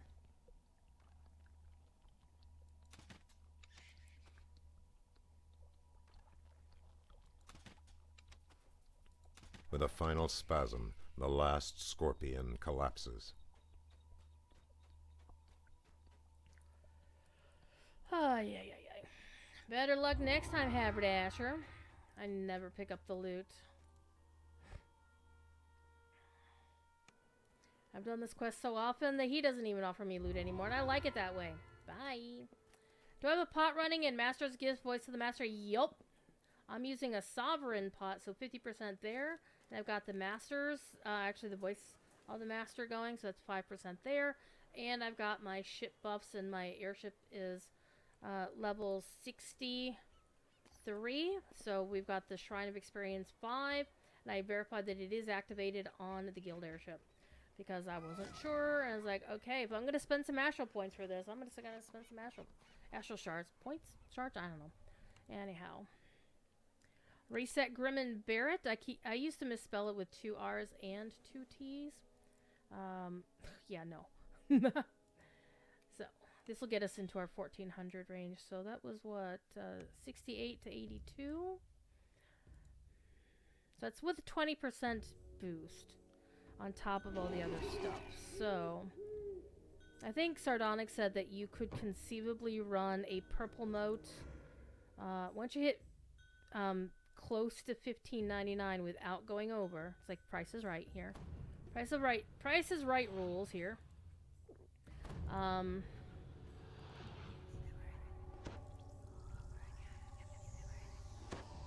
Then you may not even need to do a mote. You just do the gold mote and you'd be done. I don't want to risk it. I want to get that little extra padding. Too late, mortals. The planar all is already mine. I'll leave my minions to deal with you and what remains of those meddlesome gatekeepers. Let them collect. AoE the hell out of them. I love AoEs. When they're not attacking me.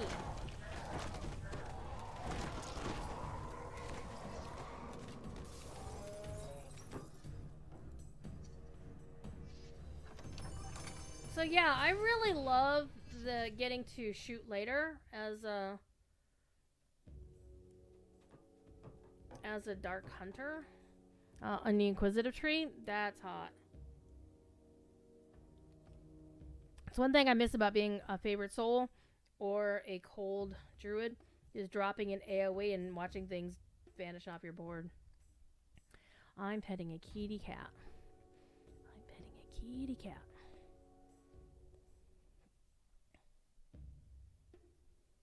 Because I'm running things on hard, I think that's why I don't get a lot of purple motes.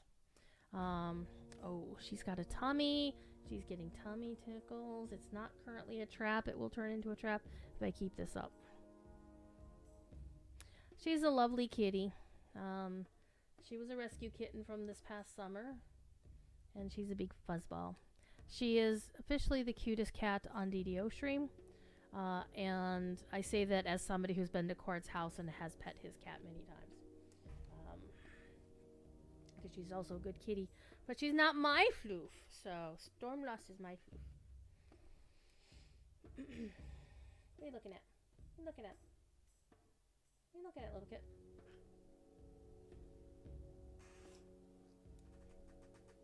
Oh, hi, Skittish. What you doing? Skittish kitty came into the office. Skittish likes to snooze near the space heater, which is not currently turned on. I'm trying to save something of my electricity bill. It is really bad whenever I have to run the space heater for any length of time. Because right now it's cheaper to pay the electric bill than it is to hire a contractor to figure out what the hell's wrong with the heating system in my house. I know it's not the furnace because the hot water heater gets pretty toasty. So there's hot water in the house. It's just not hot air. I think it's an insulation issue. I just need to have somebody go into the crawl spaces and re-insulate, weatherize the house. And we wait while our timers tick down for the mote to show up. Oh, yeah. Appreciate everybody hanging out here from the big Strim Tom raid earlier. Or if you came in on your own.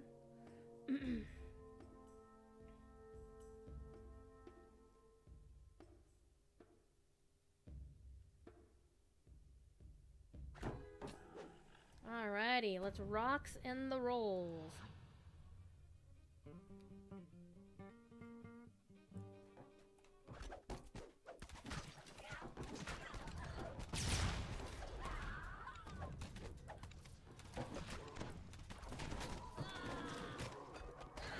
Get off me, you butt.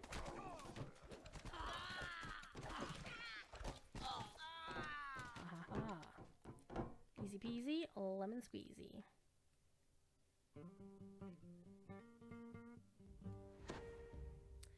Okay. And we are now at 1396. Let's go do our Haverdasher again. Stormloss, what are you doing? Are you washing? Why are you washing? Why are you having to wash? Stormloss is washing. Okay. Hi, can I do Haverdasher again, please? So, I'm going to be doing this a lot this weekend, with the sound turned off on my Summer Reaper character, who's going to be running all of the summer lutes. I almost hit Elite. That would have been a bad idea. I've been staying focused on target, on doing everything on... I clicked hard and didn't even need to be hard, because this is a Haverdasher. Oh, Jesus. Druid, wake up. Wake up. Focus. Focus!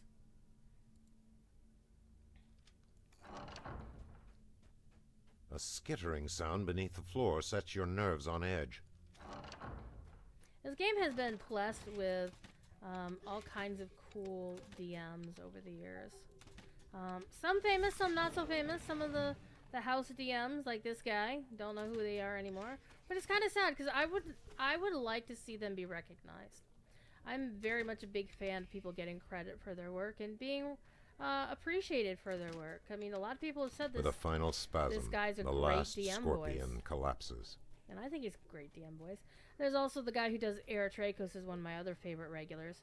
And he gets a little into it. He gets into his work, and I appreciate that.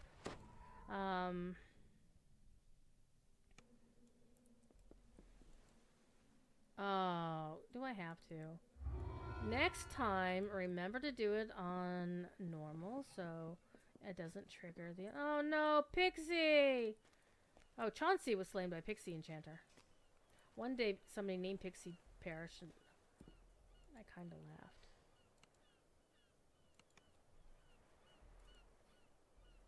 If you know, you know. If you don't know, don't worry about it. Okay, let's go.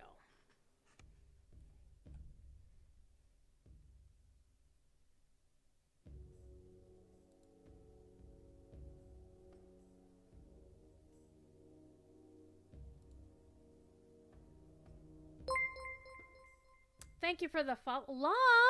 How you doing? Watching me play very badly. You got to miss the you got to miss the Snowpeaks jumping for an hour and a half until I finally not only got my Immortal Sunflask, but also finished the crystal run in like 3 tries. You're not here. You're not. I'm sorry. Did somebody see Lom? I don't know. Is Lom here? I don't know. I don't like to call out people who are lurking. Good day, Fofford. How you doing? By the way, folks, latecomers, new arrivals, we have a Midnight Wing coffer on tap for today's giveaway. Just put the word coffer in chat somewhere, and one lucky winner is gonna walk away with the superior, top of the line, exquisite Eritrakos stands before you. Don't get Eritrakos, sorry. Too late, Coffee? mortals. The planar orb is already mine. I'll leave my minions to deal with you and what remains of those meddlesome barrier. gatekeepers.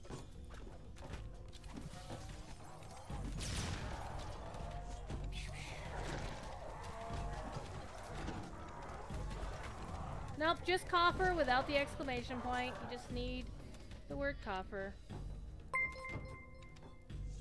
Let's not aggro anybody further on down the hallway. Weird Witch, thank you for the follow. Getting lots of people following here. Thank you to the maestro from Kanukistan, Strimtom, for sending his people over. And now the Rugs from just tuning in. Bardic, a regular these days.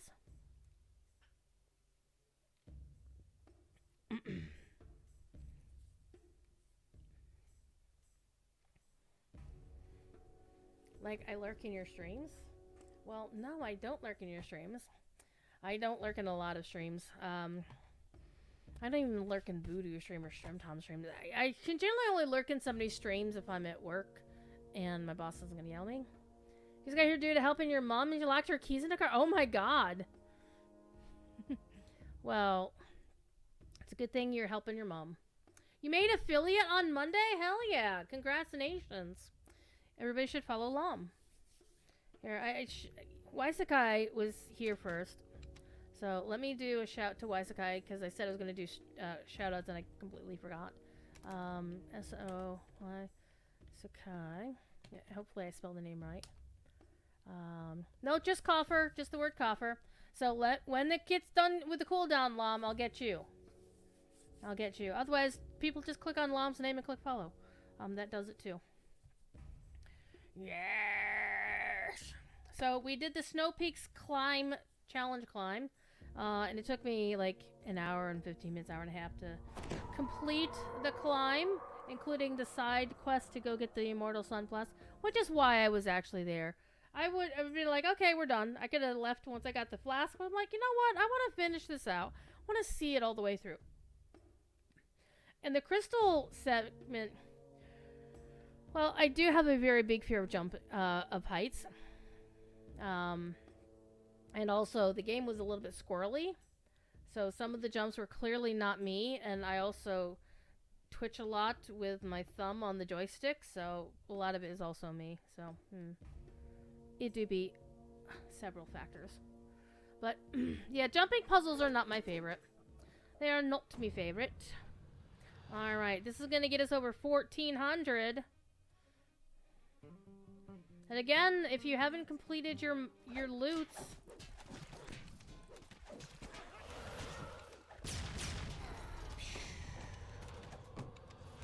Oh, we got the puppy this time. No! Bad dog! Bad dog!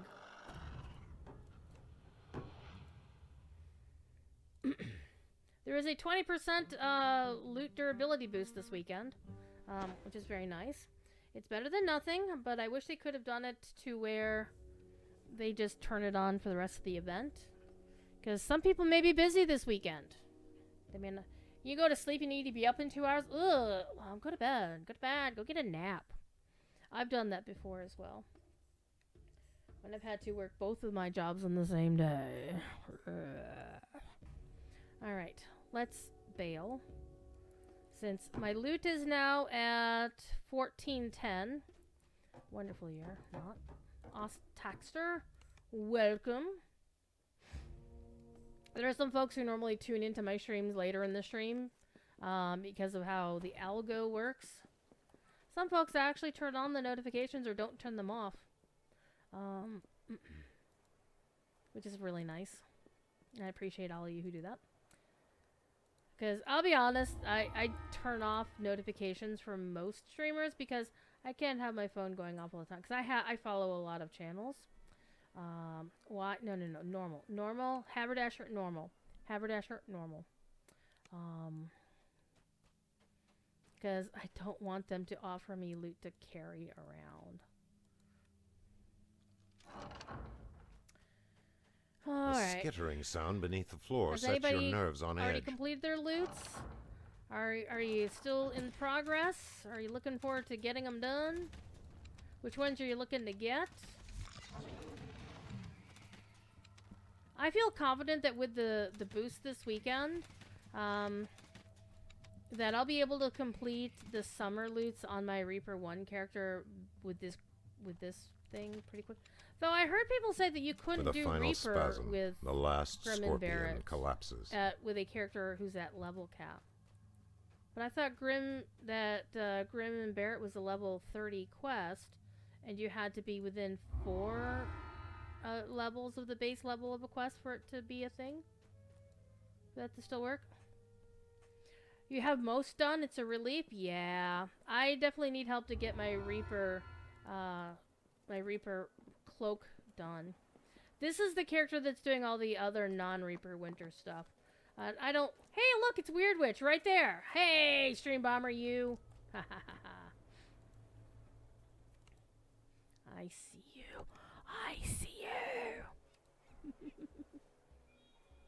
As opposed to the olden days when you would ask somebody what's your ICQ number. Just logged in? Hell yeah. So, it was really funny. I had 2 streams open the other day. One was Thadrius. The other one was Devilor. I would consider myself an actual friend of Devilor, him and his wife. You're doing the unicorn? How are you doing the unicorn?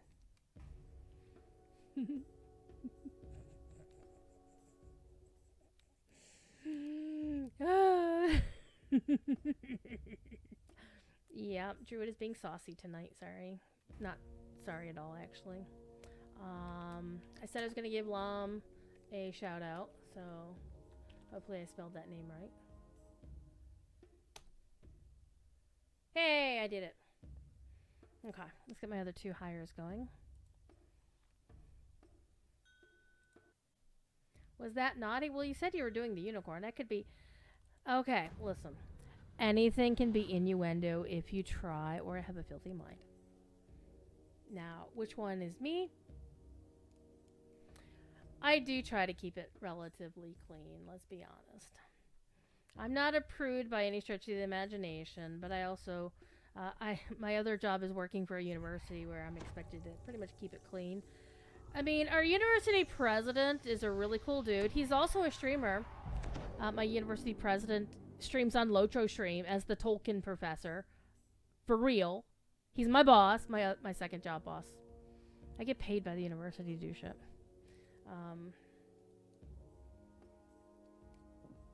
And once upon a time during... It was a couple of years... Was it last year or the year before? I think it was the year before. So 2024. He was having trouble with some technology. And this is how clean cut we generally tend to be. He said the word... He said shit. Like, shit!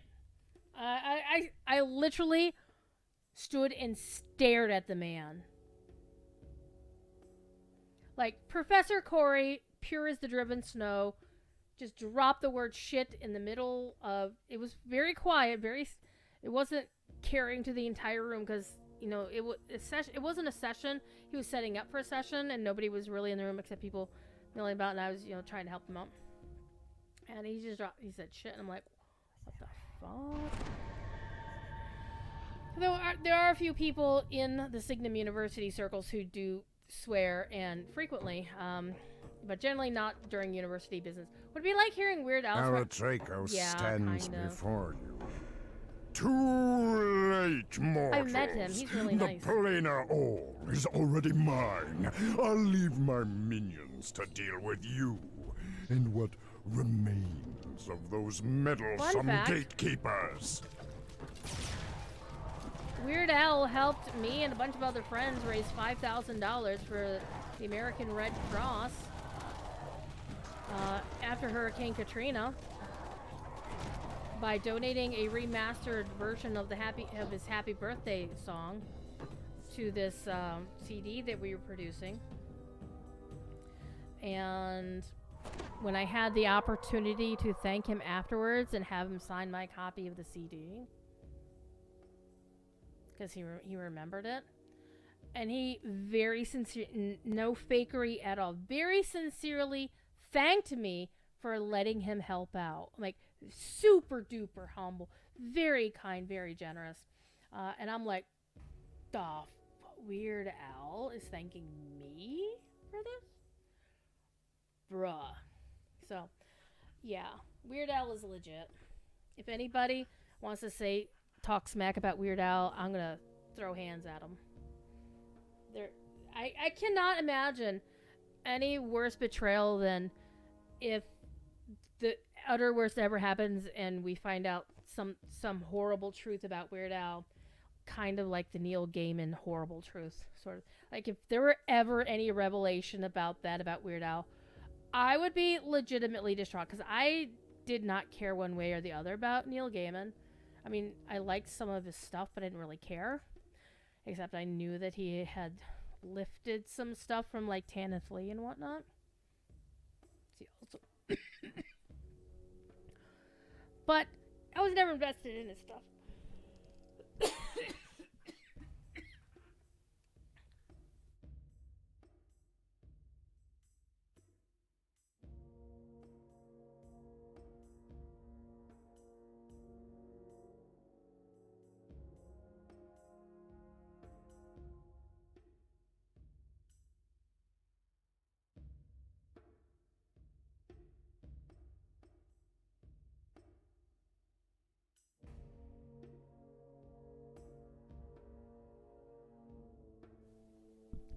That went down the wrong pipe.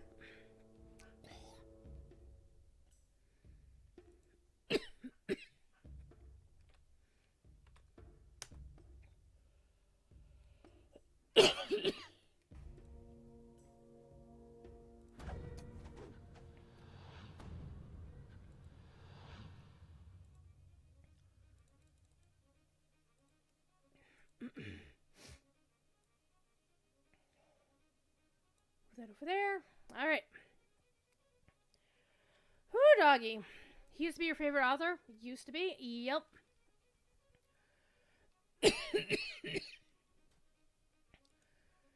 Sometimes people disappoint you.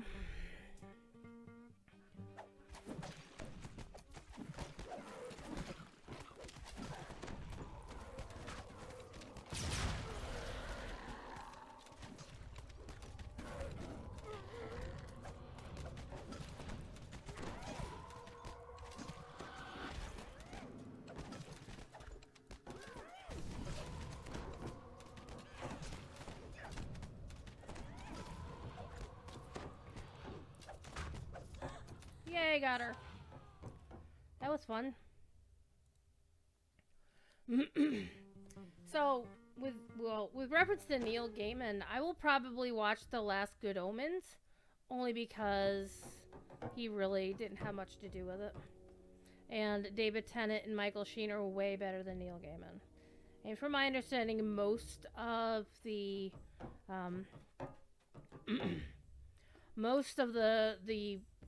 the text that went into Good Omens was Pateri anyway. So, yeah, we go with that. Salt in the Moon of the game and stuff in your house. Do you use neurodivergence as an excuse for bad behavior? Yep. I'm with you there. That's Clive Barker, and he's dead, so I don't think anything will surface on him. Yep. There you go. Clive Barker is pretty amazing.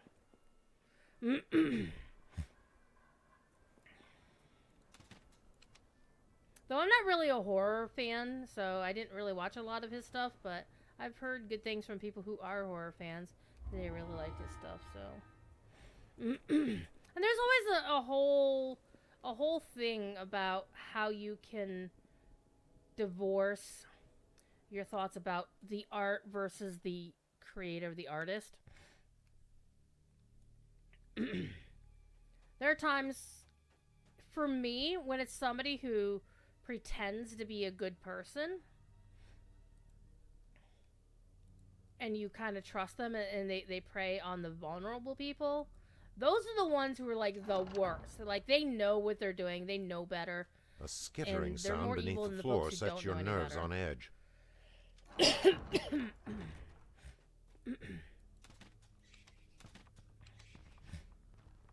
You're more the stuff you like is more fantasy and adventure and less horror. Okay, fair. See, I only know about that he does horror stuff, so shows what I know. I'm coughing all damn night because of this. Bye-bye, Blacktail. With a final spasm, the last scorpion collapses. There we go.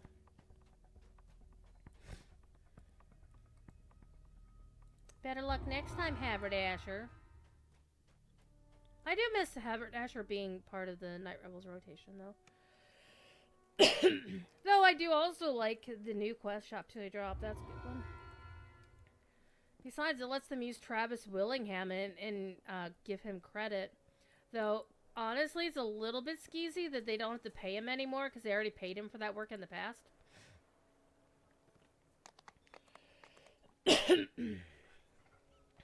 Montefiore can kind of cope with Ezra Pound because he wrote all those Yay Fascism poems. And then when imprisoned for making an anti-U.S. broadcast during World War II, he actually had the realization that he was the baddie and wrote some extremely repentant poems. Yeah, if somebody was repentant, I mean genuinely repentant, I would consider, you know, that repentance. But when all they do is blame other people and make no apology, or worse, they're J.K. Rowling and decides to use their fortune to hurt people, all under the claim. And it's not even so much that she's using her money to hurt people, as that she's gloating about what she's doing, and she ripped off the goddamn A-Team to do it. Like smoking a cigar and saying, yeah, I love it when a plan comes together. How dare you desecrate the memory of George Papard?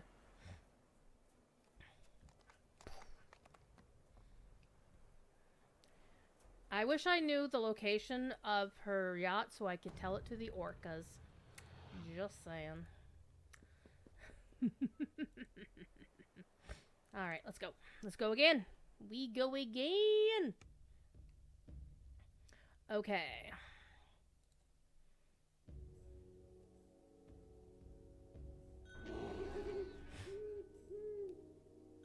Now I'm debating if I want to actually crank this up to elite, but because eventually I will need to run this on Reaper to get the last mote of whatever before I go do the Reaper gold mote in Ogma's Song. And I will need somebody to help me with the Reaper there. Yay. Stu! Hi, Stu. Hey, Stu. Hey, Stu. Aratraco stands before you. Too late, mortals. The planar all is already mine. I'll leave my minions to deal with you and what remains of those meddlesome gatekeepers. We got a giveaway going on for the Midnight Wing Coffer, the top tier version thereof. And you just put the word coffer in chat and to get your entry in the drawing. Yeah. All the money in the world won't make a person decent. Quite frankly, all of the money in the world tends not to make a person decent. It makes them forget about common, ordinary people and the needs of the many, blah, blah, blah. All they care about is line go up, line go up. I can make a whole thing, say a whole pile of things about gaming companies and line goes up. And how many CEO or C-suite executives don't tend to lose their jobs. And the money they would save on eating one of those people would cover the cost of all of those developers they lay off.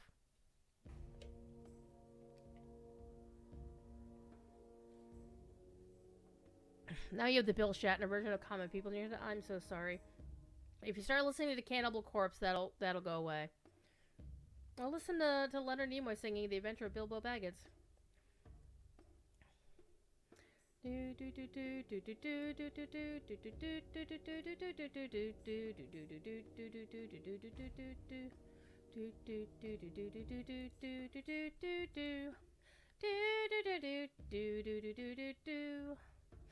Bum bum bum bum bum.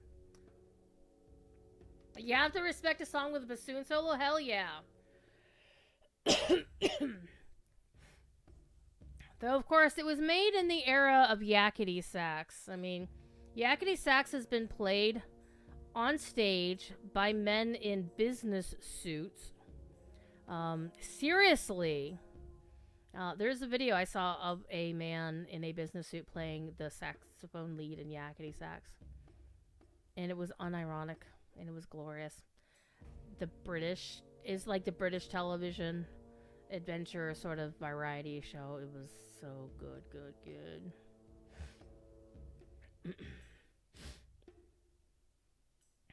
There's definitely something to be said about late 70s, early 80s British style and culture.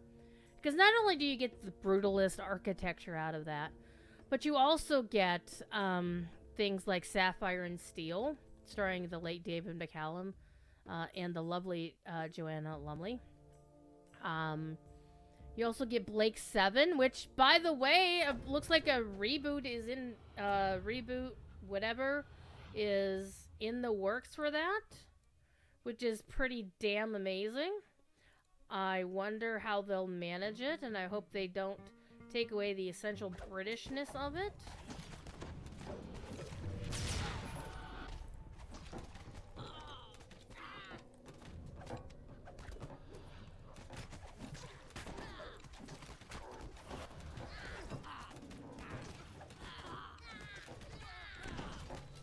Ooh.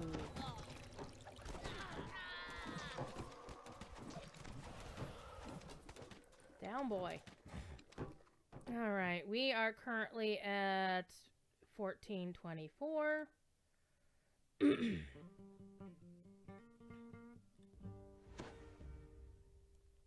All right, now we are at 1438. So we're creeping up there. We're definitely creeping up there.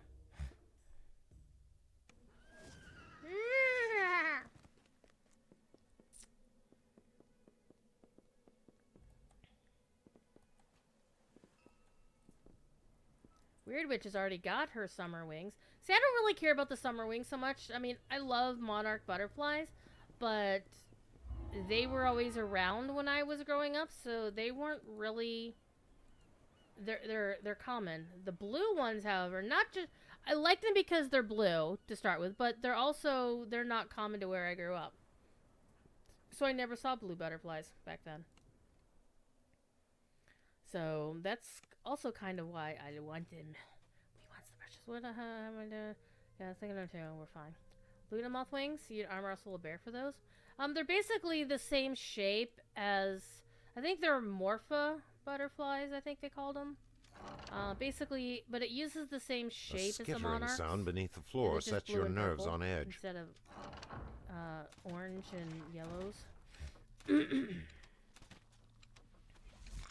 So, normally I try to stream on Friday evenings when Corey is out of town. Unfortunately, I will have to be working tomorrow night. I will also be working Saturday night and will not be able to stream here. I'm debating if I'm going to stream Saturday during the day, but the last I don't know, I might collapses. just sleep in. Because I'll be working Osmoot Friday evening, starting at like 8 o'clock until like 2 a.m. or thereabouts, and then Saturday it'll be like 5 to 2. And this is like 5 p.m. to 2 a.m. So basically during my normal active time. So, and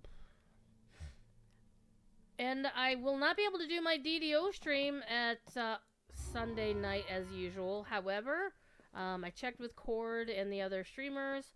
There is a substantial gap between streamers on Mondays in the afternoon. So I will be doing my DDO stream on Monday afternoon. So I'll be competing with Voodoo Spice for viewers then. So please stop by.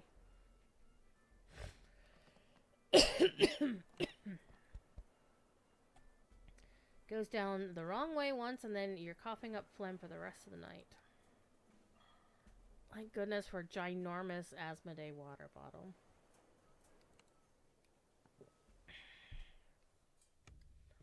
Alright. So this will be my life all weekend long. Thankfully, you don't have to watch this all weekend long.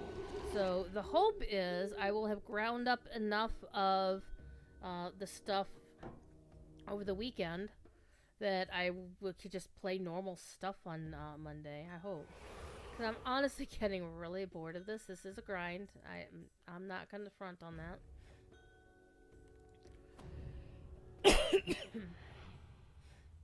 Alright. Let me get my buffs going.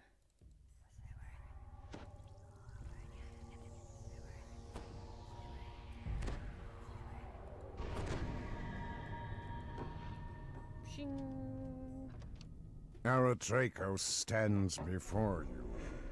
Too late, mortals! The planar all is already mine. I'll leave my minions to deal with you. And what the planar all, the planar eyes, the planar codex, gatekeepers. planes.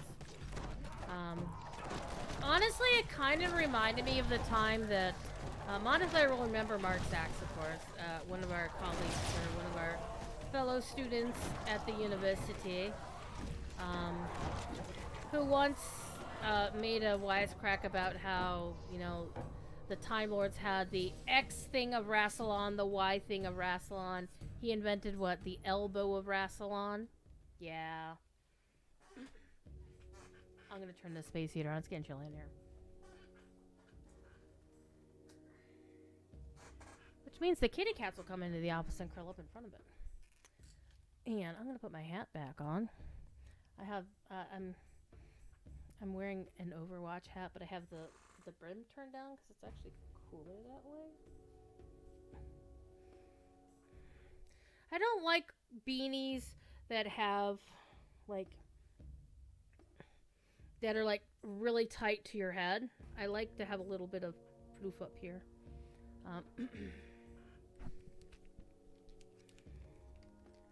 The only downside is now with this over my ears, I can't hear a damn thing, but that's okay. I'll survive. They really needed the wrestling of Rassilon. Can you smell what the doctor's cooking? Though I don't think Dwayne Johnson was The Rock back then, though. We were still in the late Hulk Hogan era. Right. Well, Stormlost has abandoned the blankie here on the chair, so I'm gonna steal it.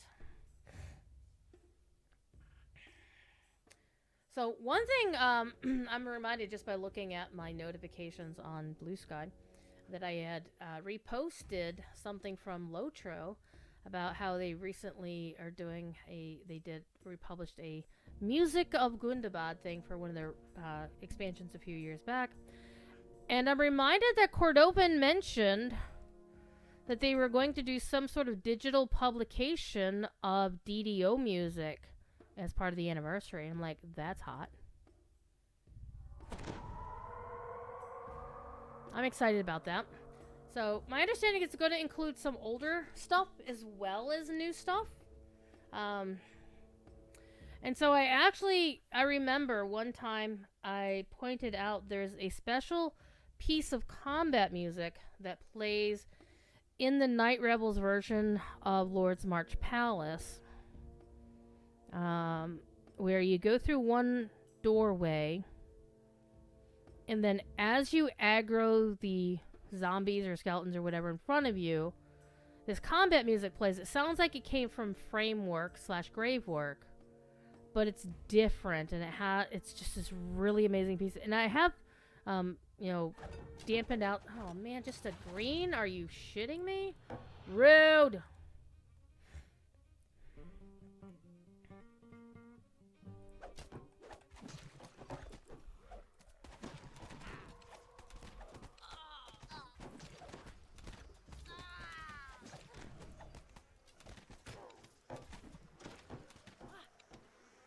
And that's it.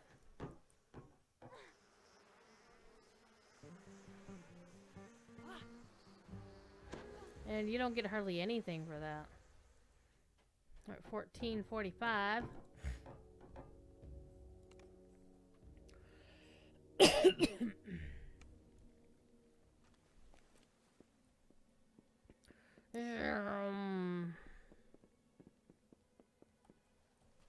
What am I doing? Repeat Haverdasher. I might be available for a job. It's gonna give me a job. Alright. No. Keep it on normal, Druid. It doesn't actually matter. I mean, it's Haverdasher, but it keeps them from... Oops. I'm getting ahead of myself. From offering me loot when I'm done, so I can just click on them and run away. Click on them and run away. A skittering sound beneath the floor sets your nerves on edge.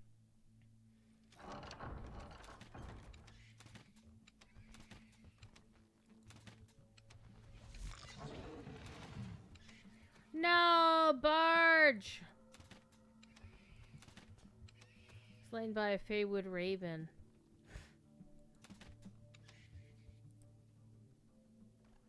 At level 8. With a final spasm, the last scorpion collapses.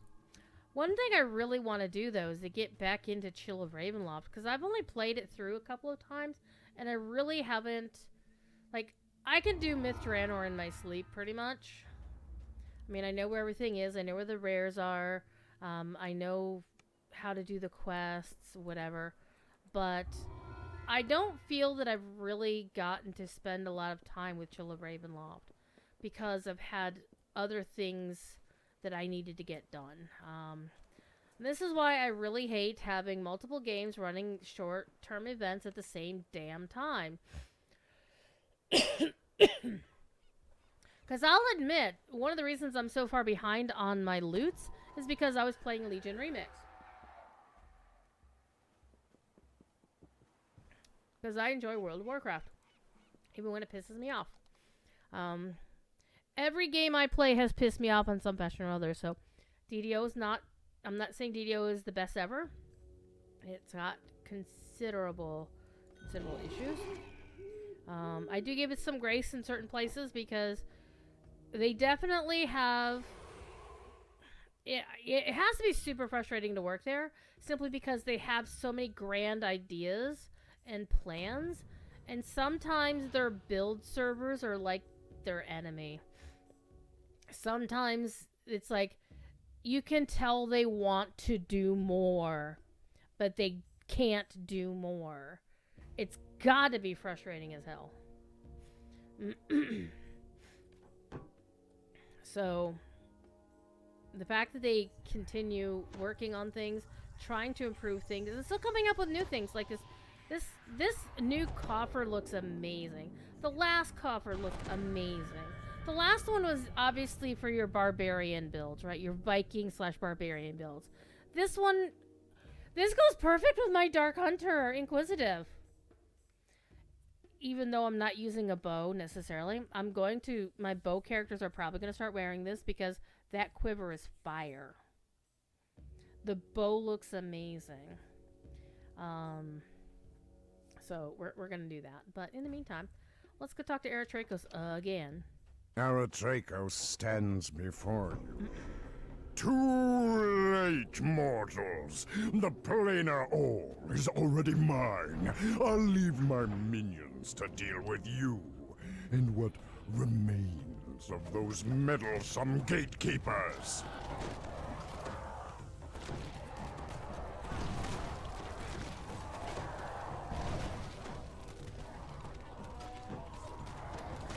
Get out of my face.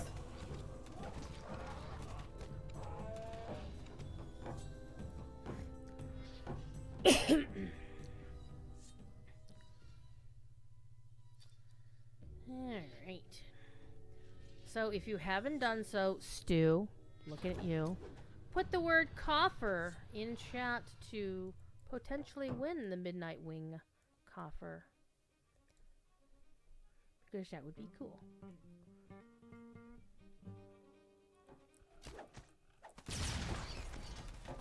Oh yeah. Killing the rats.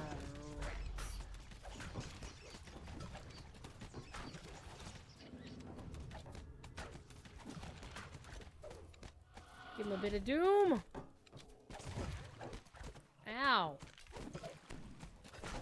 That's when I just start spamming heals and keep shooting. There we go. That's one thing I really love about the Favored Soul is this closed wounds is hot. That's like the best thing ever.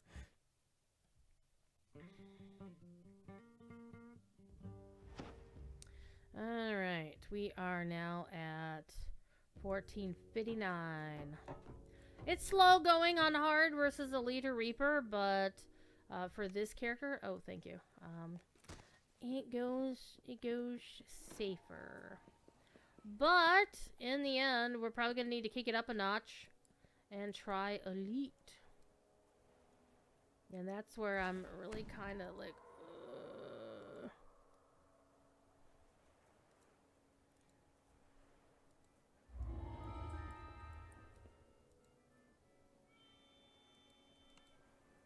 because I really don't want to have to run this character to level 25 to finish out the loot. I'll be honest.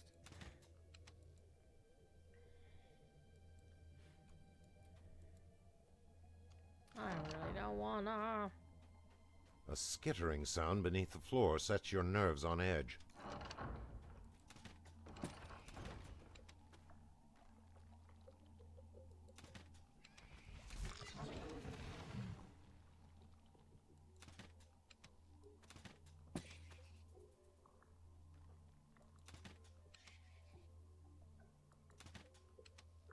One time Blacktail actually missed him and he followed me out to Haverdasher. It was hilarious. With a final spasm, the last scorpion collapses. Alas, no vampires for us to play with here because it's not Night Rebels.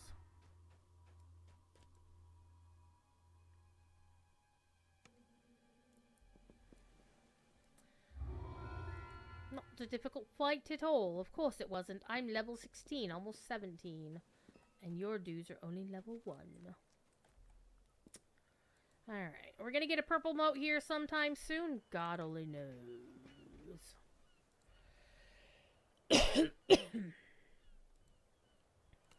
Goodness only knows. I think I've only gotten like 2 or 3 purple motes in all the time I've been grinding Grim and Barett off stream. I'll be happy to go back and start playing other expansions. Especially, again, I do want to spend more time with Chill of Ravenloft. I also will be doing more Lotro streaming. Because Lotro used to be my big, most of my followers used to come from there. And now it's shifted over to DDO. But I don't want to forget Lotro because I do want to apply for their content creator program. But I don't think I'll get in because they're going to be run a bit differently than the DDO side. The DDO side has a deeper pan full of content creators with only like your Strim Toms and your Voodoos really, really excelling way above all the rest. And then there's like the main tier of the good streamers like Waisakai, Neutral Agent, I'm blanking, Tavern Tales, Tough RPG, you know, folks like that who always pull in a good, 20 to 50 viewers at a regular thing, and generally I can only pull that in when I'm doing something really cool, like, get a big fatty raid from Strim Tom, which was amazing, and also getting Aratraco stands before you. Having this nice copper to offer up to people. Great mortals, the planar all is already mine. I'll leave my minions to deal with you and what remains of those meddlesome gatekeepers.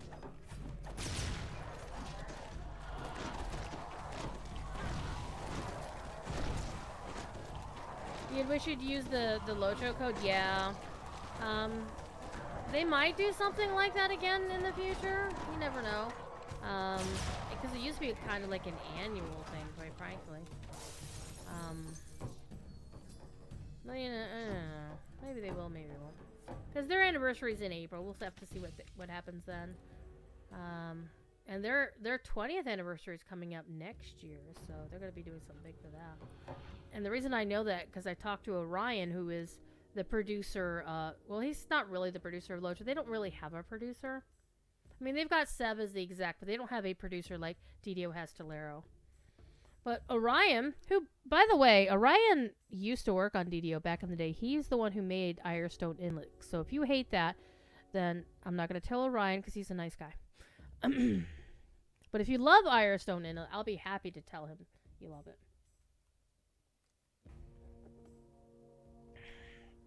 But yeah, you can still play most content up to level 95 for free. If you do VIP, you get a ton more content for free. They still have the expansion thing that Lotro has, or that DDO has, where even VIPs have to buy expansions. Except they did make a lot of their old expansions free for everybody. And one of their newer ones, because they did kind of like their version of Keep on the Borderlands, where they did a new starting experience.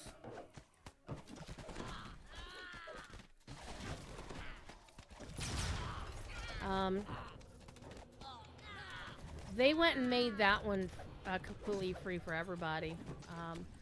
I think the year after they released it, because quite frankly, that expansion served the purpose of needing to be... Ooh, let's stay out of that anyway. Wait till that fades. There we go. But it came out as a nod to Amazon's Rings of Power TV series. They couldn't, of course, do an actual licensed collaboration because, you know, licensing, whatever. But they could do something with a broad wink and a nod.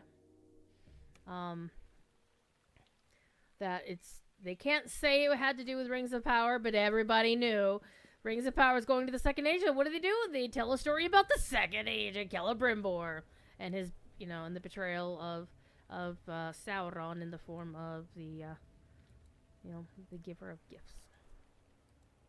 Though I do have to say, the Rings of Power TV series did the whole Sauron / Anatar versus Celebrimbor.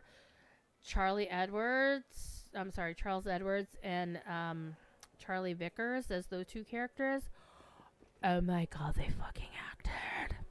They were the final scene between those two was just so freaking good.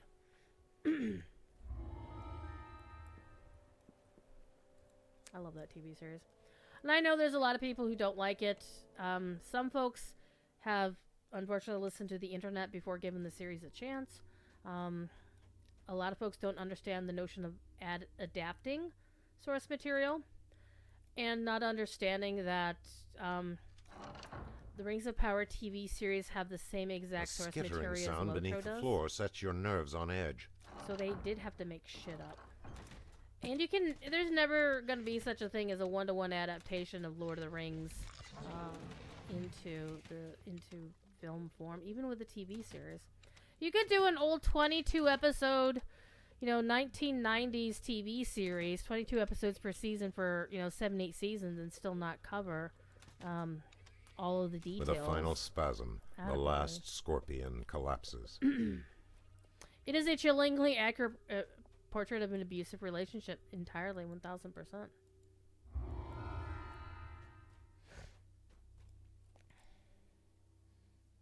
So, if you're unsure about Rings of Power, or you've only heard bad things about it, I will recommend watch it for yourself without any internet videos or articles nearby. Watch it for yourself without any distractions. And then go watch the Rings and Realms TV series. Full disclosure, one of the hosts is Corey Olson, the Tolkien professor, my boss. So, full disclosure again. The other is Dr. Maggie Park, who works in the TV and film industry. She's not a Tolkien scholar, so she's more about how was this thing made, whereas Corey is all about the lore. And they've done some wonderful interviews with not only the showrunners, but also several of the actors, including Benjamin Walker, a.k.a. Gale Gallad, and he is funny. And they had Tom Bombadil. And not only that, they had a good Tom Bombadil. And here's to blow your mind. The actor they had playing Tom Bombadil is the son of the actor who played the father of the I Wanted All girl from the original Gene Wilder Willy Wonka movie. True story.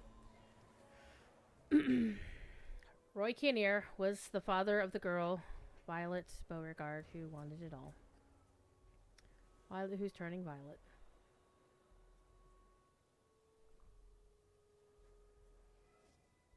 And circling back to some other things, the guy who played he played the school teacher in the original Willy Wonka, played a minor character called Silver in Sapphire and Steel, starring David McCallum and Joanna Lumley. Because there's only like 42 actors in all of the UK. Didn't you know that? It's like there's this one version of Sense and Sensibility that has like half the Harry Potter cast in it. All right. That is indeed a thing. Where are we now? 473. All right, let's go. I'm sorry, we're so boring. Anyhow, what do I normally play when I'm playing DDO? I like to do a lot of alts. I level super slowly. I'm in the process of changing my main. I have a main that I've had since the first day I started DDO, but because of the new 64-bit servers, aside from Cormyr, because some Yutz who was not a VIP took my favorite name on Cormyr. But I do have it on all the other 3 worlds. I'm changing my main from a Kiriana, who is generally my backup name in case I'm joining a game and somebody is already Phoenix, which is fairly common. Except in World of Warcraft, where sometimes they allow names to go free after like 5 years. So I've gotten some really, really nice names because people haven't been logging in for 5 years. And there's all kinds of concerns about that sort of thing. It's like, but what if I come back in 6 years? What if I'm on military deployment? What if? I'm like, look, bro, you're not using your damn name. I'm using it. So I can kind of see that in a couple ways, but there are games that I haven't been playing for 5 or 6 years that I would fully expect that somebody who's active would take that name, that the naming policy would allow for it. So I can't be mad if somebody takes one of my names and I wasn't using it over the course of years, not just like, oh, I was on last week and I lost my name. Stands before you. Too late, mortals. The planar all is already mine. I'll leave my minions to deal with you and what remains of those meddlesome gatekeepers. But shifting topics back to Dungeons and Dragons for a minute. We're talking about, fun facts of did you know this person was so-and-so? Did you know that person was such and such? Did you know? And this has been a trivia question that even Troy of Tavern Tales didn't know. And apparently this is not widely known in the DDO community. There is an official Dungeons and Dragons, in this case Dragonlance, published author who has been working at Standing Stone Games for the past 20 years. In fact, a couple of his novels were published after he got hired back in the day at Turbine. True story. He doesn't work on Dungeons & Dragons Online. He is the primary lore master of Lord of the Rings Online. Very scholarly gentleman. Bit of a curmudgeon. He's too cool for a code name. His name's Chris Pearson. So if you love Dragonlance novels and you love Chris Pearson's series, he didn't write too many of them, but he did a couple short stories. I think the most recent one he published was in 2007, which is after, I looked at the dates, it was after Locho was launched. So he's been working at Turbine this entire damn time. He's got tomes and tomes and tomes and tomes of things with the lore that he helps shape the world of Lord of the Rings Online by letting the developers know what the possibilities are, what the possibilities are not, and helps them come up with alternative languages and extrapolating based on what he knows, and has presented scholarly presentations at things like Oxenmoot, which is a big academic conference run by the Tolkien Society. So he's something of a big deal. And as far as I know, he's never worked on DDO.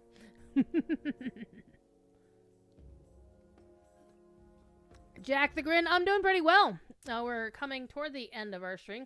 We have a giveaway still open for Flame On. No!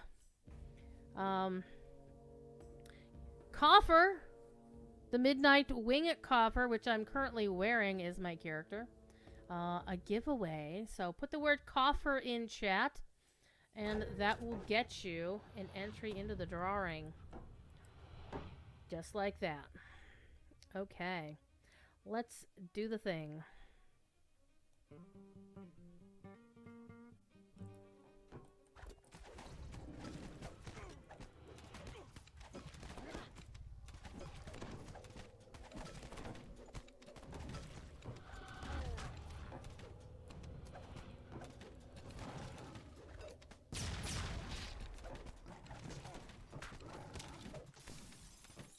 Oh, hell yeah! We all kinds of loot off that guy.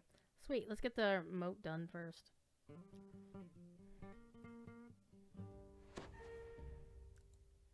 Ding, ding, ding.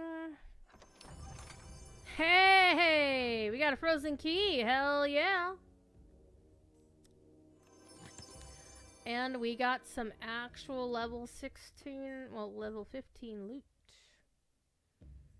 And I don't know, is that even enough? Well, I'm using this item for the insightful fortification anywho, so that's fine.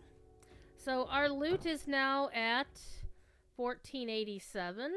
So we're going to hit 1500 before the night is out. Probably on the next one, maybe, depending on what kind of mote we get. So I'm doing the Grim and Barett grind. And it's actually a good grind, because I can kind of automate some of it while I can talk to all of you. And again, I want to throw a big appreciation out to Mr. Shrimp Tom for bringing his community on over. A lot of good people in that crew.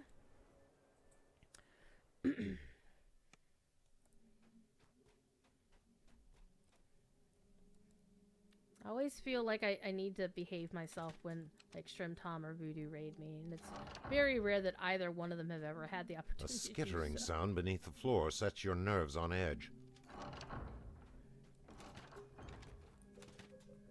I don't even know why I'm backing up from these guys. They can't really hurt me. I could stand here and they would keep hitting me and just roll badly.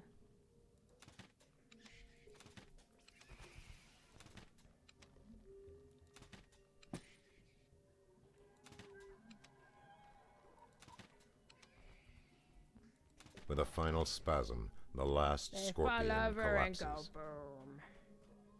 And we're gonna be doing the giveaway here in short order.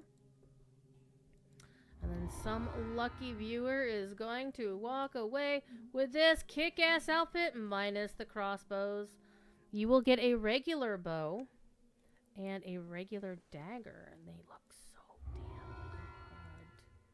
good. They look so good. And I can't show them to you because I don't have either one as a weapon to put the Mog on. Also, can I say that Blizzard screwed the pooch on their big transmog update they just did? See, for folks who are used to playing Lotro, the wardrobe system, you put your items in a limited wardrobe, which is the worst part of it. But you can dye your stuff in that wardrobe, which is the coolest part. And then you can take the items in your wardrobe and just drag them over to your paper doll, your cosmetic paper doll, and then you have outfit slots. Like, you get a certain amount just for whatever. And then, like, VIP, get a couple more. Then there's a couple of expansions you can buy, get you a couple more. And now they're recently updating it, so they're going to have a total, like, 22 outfit slots available. Because, holy shit, people role-playing this game and like to change your outfits. But the thing is, in Lotro, once you have the outfit slot open, you can put whatever the shit you want from your wardrobe in those slots as long as it fits the slot. You don't have to pay anything else to put on a piece of gear. And also, they don't have armor type restrictions. Like, if you are a light armor wearer and you want to wear heavy ass armor in appearance, they don't give a shit. You can do it. They don't care. You want to transmog your one-handed sword into a frying pan? They don't care. You can do that. And you want to go into battle waving a couple of sparklers about? They don't give a shit. They can do it. Docent Moggin and DDO stinks. Actually, there are definite problems with DDO's cosmetics. Many, many problems. But what WoW did... Okay, what WoW's transmog system has always been is, here's your one paper doll. You can transmog your piece of gear to look like this other piece of gear, but it's got to be the same kind of gear, or it's going to be class restricted. So, this piece of gear can only be transmogged by paladins. And they had all kinds of limitations on what kinds of weapons could go where, blah, blah, blah. So, they announced they're doing a big change of the transmog system. They're going to an outfit slot thing. And they do have some cool innovations to the notion of this, to where you can set it up for situations to where if you've got outfit A saved, outfit 1 saved here, outfit 2 saved there, and then you can set it up so that, okay, in this situation, I walk into my house, so my character takes off their armor and puts on loungewear. Okay, that's really cool. But the way they're doing their outfit system is you have to unlock your outfit slots. And I think you only get like 8 or 9 or something like that. I don't know how many. And they go up to 4 million gold. Now, gold is not like platinum in DDO. Gold in WoW is not like platinum in DDO. Okay, you have to work to earn gold. So, 4 million gold is a substantial amount of money in World of Warcraft. Okay? And that's just to unlock the slots. And what we all thought, those was coming from the Lotro world, we're like, oh, cool, once you unlock the slot, you can just throw whatever you want into the actual paper doll in the various, slots here. Or not the slots, but the actual items. Like, here, I'm going to put my helm here, I'm going to put this here, I'm going to put that there. No. You then put items in the various little places in that one slot, and then you pay a substantially larger amount of money to save that entire outfit in that one outfit slot. So before, when I didn't have any slots at all, I just had, here's my character, here's my transmog. I could pay somewhere around 600 gold, 650 gold, to transmog every single item on my paper doll. All together in one fell swoop, 650 gold. It was almost 1,200 when I did it on one character. And best of all, when their pre-patch launched on Tuesday, they took away everybody's main transmog that they were, the one that they were all wearing at the time of the pre-patch. They took it away.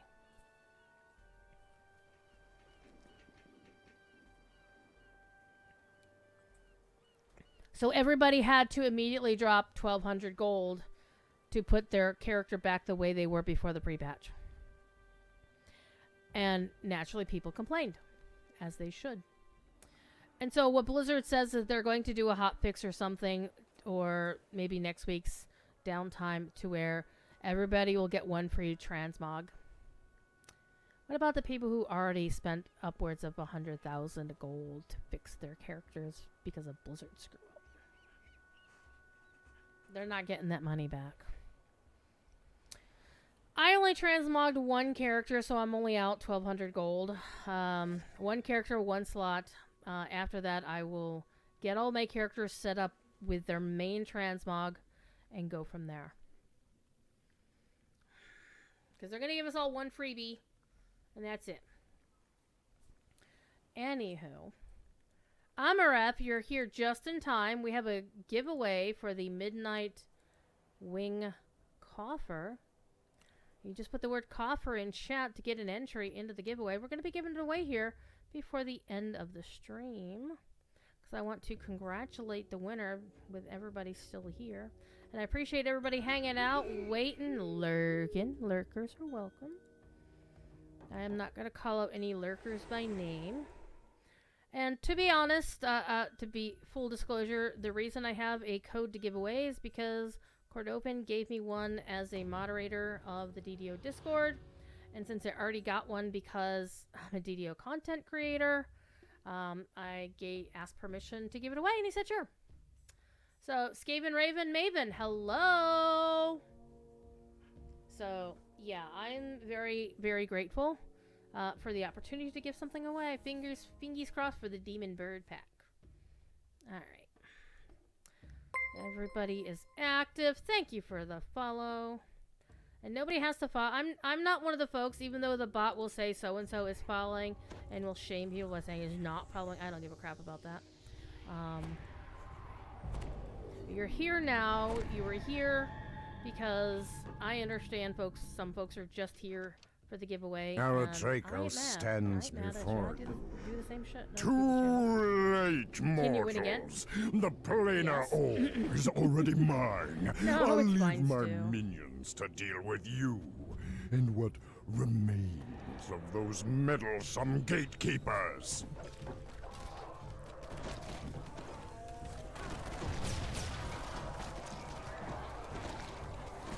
Standing on the bar, shooting Abishai. Alright.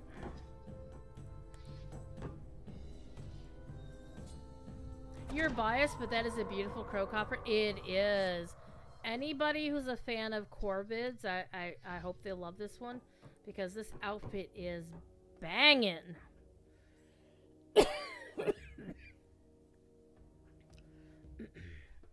And there are other folks in here who have affinities for crows and ravens. Will it match your hair? I don't know what your hair color is, Stu, so I don't know. Are my characters old feathers? I don't know. You'd have to find out.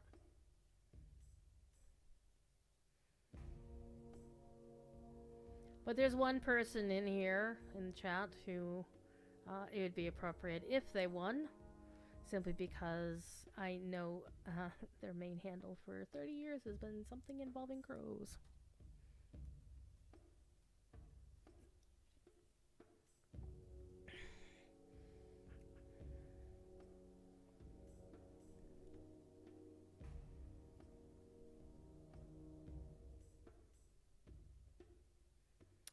We're just waiting on the mote. We're just waiting on the mote.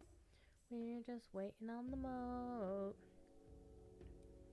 See, me and Drossheart here need to compare our nose armor here. I think mine's cooler than his. He's got the Plague Doctor. Is it made from memory or thought? Well, that's a good question, isn't it? That's a very good question. Do. If you win this coffer, you'll wear it every single day until you don't anymore. Fair. I mean, the only character of mine that's wearing the previous coffer is my dwarf vanguard fighter, because it was appropriate for her. It's not really the whole Viking style is not really my jam. But the wolf in that coffer was really, really nice. So until recently, I was riding that. But this is a drow, so her riding the Onyx what is it? They call it the Underdark Warriors Panther is actually very appropriate. Should look good with Drossheart, yeah.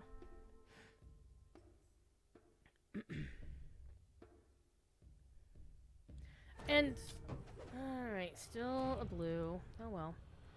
A blue is better than a green.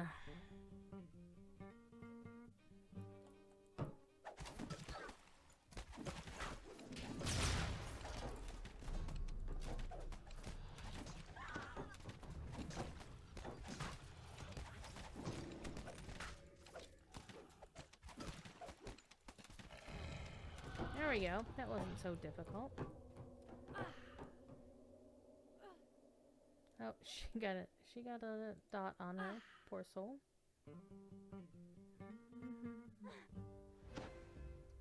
Ding. And now our loot is over 1,500. So we got to be careful on our motes. But since we are closing in on the end of our thing, again, make sure you put the word coffer in chat to get entered into the drawing. I'm going to draw at the end of this run of Haverdasher. Don't let me do another mote. At least not until I do the drawing. Alright. Let's get it done. Good luck, pull a curse card. I'm not doing things that would pull a curse card, so I don't think so. And I'm not even picking up the loot from Haverdasher, because it's Haverdasher. And I'm not finishing the other quest, because I only need the mote, and then I don't need it for anything else. A skittering sound beneath the floor sets your nerves on edge.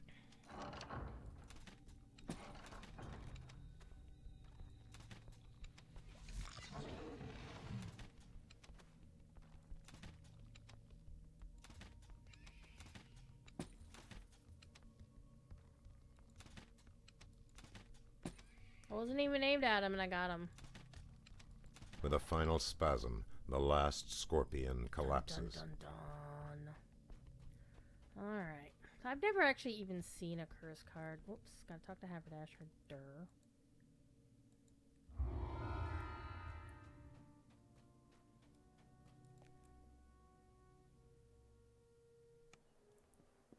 Alright.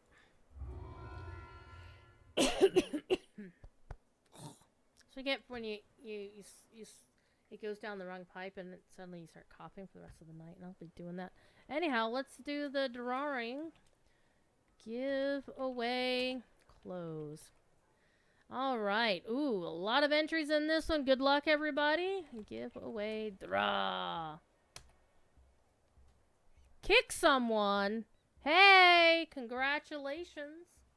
Kick someone has won the coffer. Yes.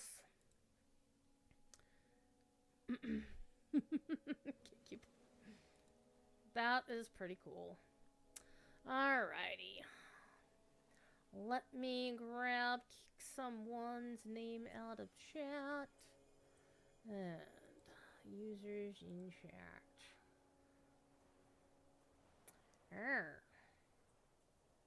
you still here, kick someone? I don't see you in chat anymore.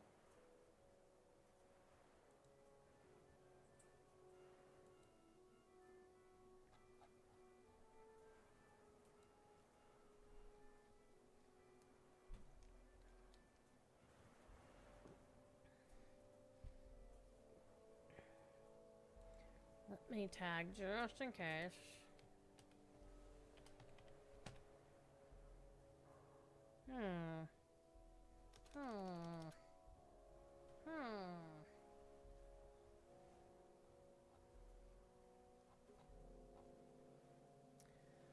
That's unfortunate. I need to be able to send them the whisper, and if they're not here, I can't send them a whisper. Because I can't tag them to do it.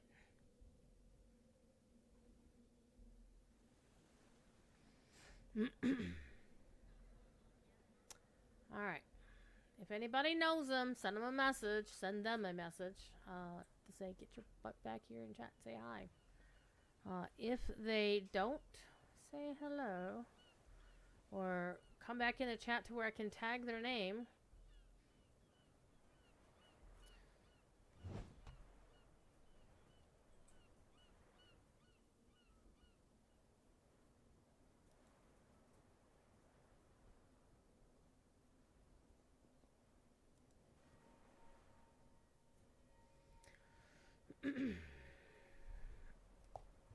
I'll give it a minute.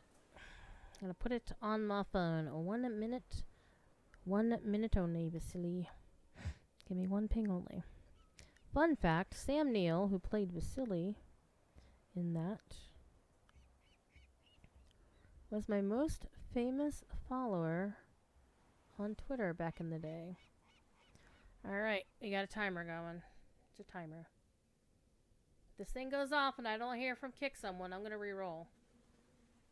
It's gonna suck for them. It's a great... Oh, man. That's one of those movies that I could just... It doesn't matter how far or how late into the movie it is. I'll just watch the rest of it.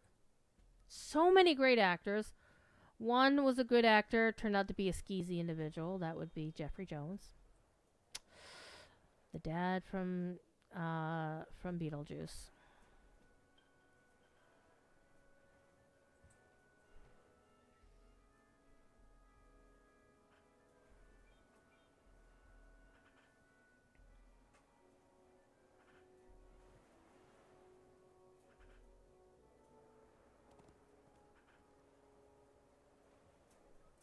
Meanwhile, let me just see if I can find who else is streaming the DDO tonight. See if I can pass... Oh, there we go. And yes, I do have the timer on my phone set to be the sonar, the old sonar sound.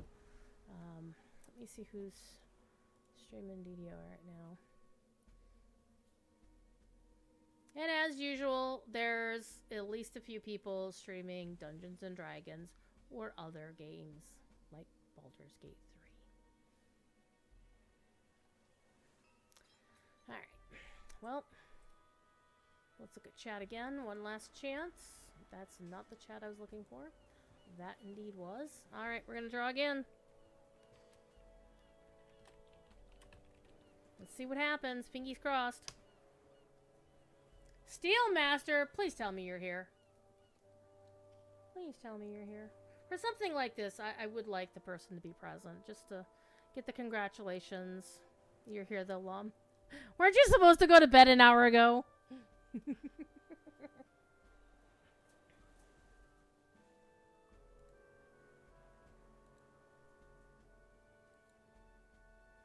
Mayhaps.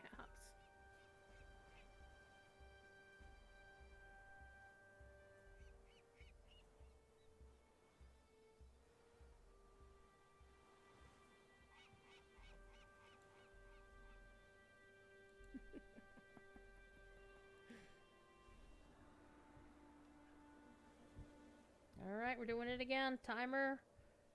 Let's go. 1 minute timer. You can pretend to be steel.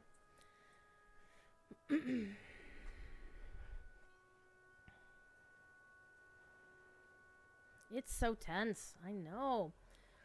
And I'll be honest, I know it's getting late, especially for our friends in the UK or in Europe. And I appreciate anyone who stayed this long, because it is after 11 o'clock. Eastern Standard Time / server time. It's 4 a.m. Jesus Christmas. See? That's the sort of dedication for a big prize like this. I admire that sort of dedication.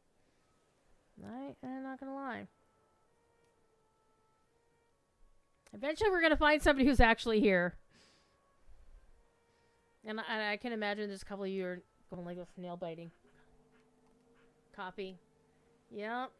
Well, see, that's where you're pretending to be Steel Star.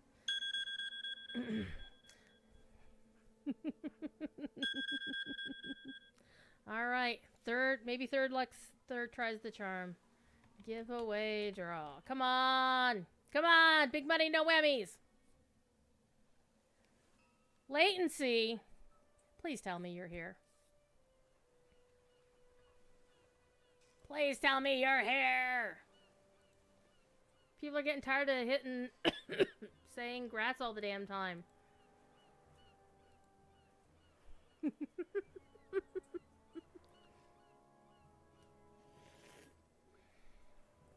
I know you can't join the giveaway. It's already closed for new entries, so if you're already in, you're already in. 30 seconds now. This could be a lightning round. All right. We're going again. We go again. This is like me trying to do the Snowpeaks jumps earlier. We go again. We're gonna get it. We're gonna get it. We're gonna get on some. And there's like, you don't know if you're in. I'm pretty sure you're in. Hold on, I can check. Why can't I check? I'm not on mod view. That's why. I'm not gonna bother. Bopper, I see what you did there. That was actually really funny.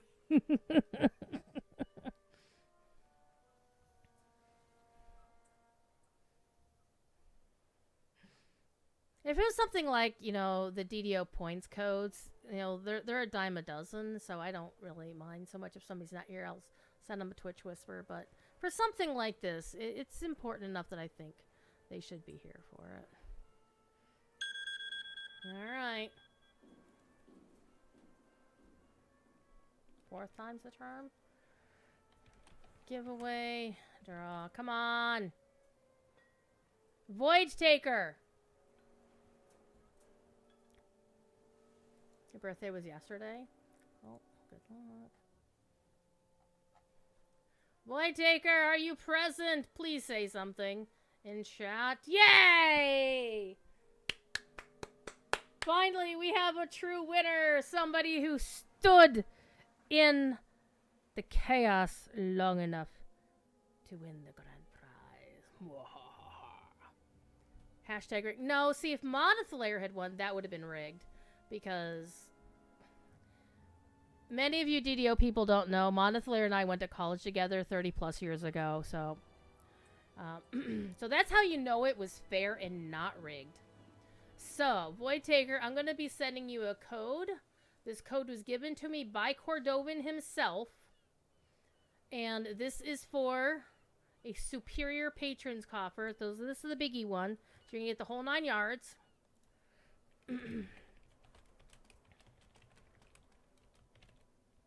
Your Midnight Wing patron's coffer.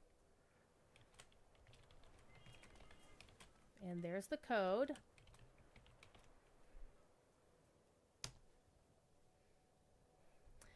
Everyone is old here. You're 26. Get off my lawn. I actually am twice as old as you are. Get the fuck off my lawn. Then again, I tell Cordovan to get off my lawn because he is actually younger than I am. And Cordovan has told me to get off his lawn because I've actually been on his lawn. I've walked his cat once. That was fun. So, Void Taker, you may need to refresh your whisper window. No. I will never be anybody's mother. Fuck that noise. Anywho, Void Taker, please let me know you got your whisper, and please let me know that the code works. Because otherwise I'm just going to blame Cordovan. And I will not text him after 11 o'clock at night like I did that night at Gen Con, where people were reporting, oh, I logged, my game crashed, I logged back in and saw somebody else's characters. Oh my god, panic, breach. No, dog. It's that the login server needs to be balanced. You didn't get into their store, you didn't see their personal information. Don't cause a goddamn panic at 11:30 at night on Gen Con Saturday. But hey, guess what? You know how that shit got fixed? I texted Cordovan and told him about it. And then he had whoever at Standing Stone fix it. So I try to be nice. I think Nacho Wench is more of a DDO community mom. Cause I think she's actually a mom. Me, I'm not a mom. I'm a cat mom. I have cats. Yay! Congrats, Void Taker. Make sure that for the character that you want the 20 character bank storage things, go to that character, take that character to Ziana in the basement of the Hall of Heroes and do the give me everything so you get that stuff on the right character on the right server. That way any of your other characters you go talk to her later on, they will get just the cosmetics and you don't have to worry about I accidentally put the character bank storage on the wrong character sort of shit. So do that. But she bullies Duck. Aw. Thanks for the follow, Braddock. Appreciate you. However, it is our time. It's past our time. We had a great stream today. I would love to thank Strim Tom for the massive raid with all you fine people hanging out in chat and being cool and fun. And again, because I have to work my second job this weekend, I will be streaming on Lotro Stream tomorrow right after Cordovan because my professor, is in Australia. That's why, because whenever Professor Corey Olson is away on Fridays, I take his time slot because I'm right after him normally. So I just move my time slot up a couple hours and it's fine. But then Friday evening, Saturday evening, and Sunday evening, I have to work. So my Sunday DDO stream will be Monday afternoon just this upcoming week. Assuming I don't lose power because of the fucking ice storm or the snowstorm that's coming this weekend. But it's not supposed to hit my area till like late Friday, sometime on Saturday. So I already got my groceries in. My car's already in the garage. I'm ready. I just need things not to blow up between now and when it's over. All right. So that being said, if I can, I might do a midday Sunday or Saturday stream, but I don't know yet for sure because that's going to be my sleeping in time because I'll be working on Australian time for the rest of the week, which means my work starts at either 5 p.m. or 8 p.m. and runs until 2 or 3 in the morning. And that's how I'm going to roll. And then Monday I'm taking the day off, and I'm probably going to play DDO Monday afternoon. I will be doing my DDO stream Monday afternoon after Tough and before Griglock. Somewhere between probably 3 to 6 on Monday afternoon Eastern times when I expect to do my DDO stream. I won't have a cool giveaway like today, but I will have DDO points. I still have some of those left. So hit me up then. Otherwise, I will see you later. Be good. If you can't be good at it. Good luck with your mote running this weekend. Again, there is a 20% durability boost on until Monday. Whatever. I'm also going to be continuing to work on my lutes in my off hours, and also probably during the moot, during the conference with the volume turned off. Yep. All right. I'll talk to you later. I have to turn this thing back on to go bye-bye. Bye.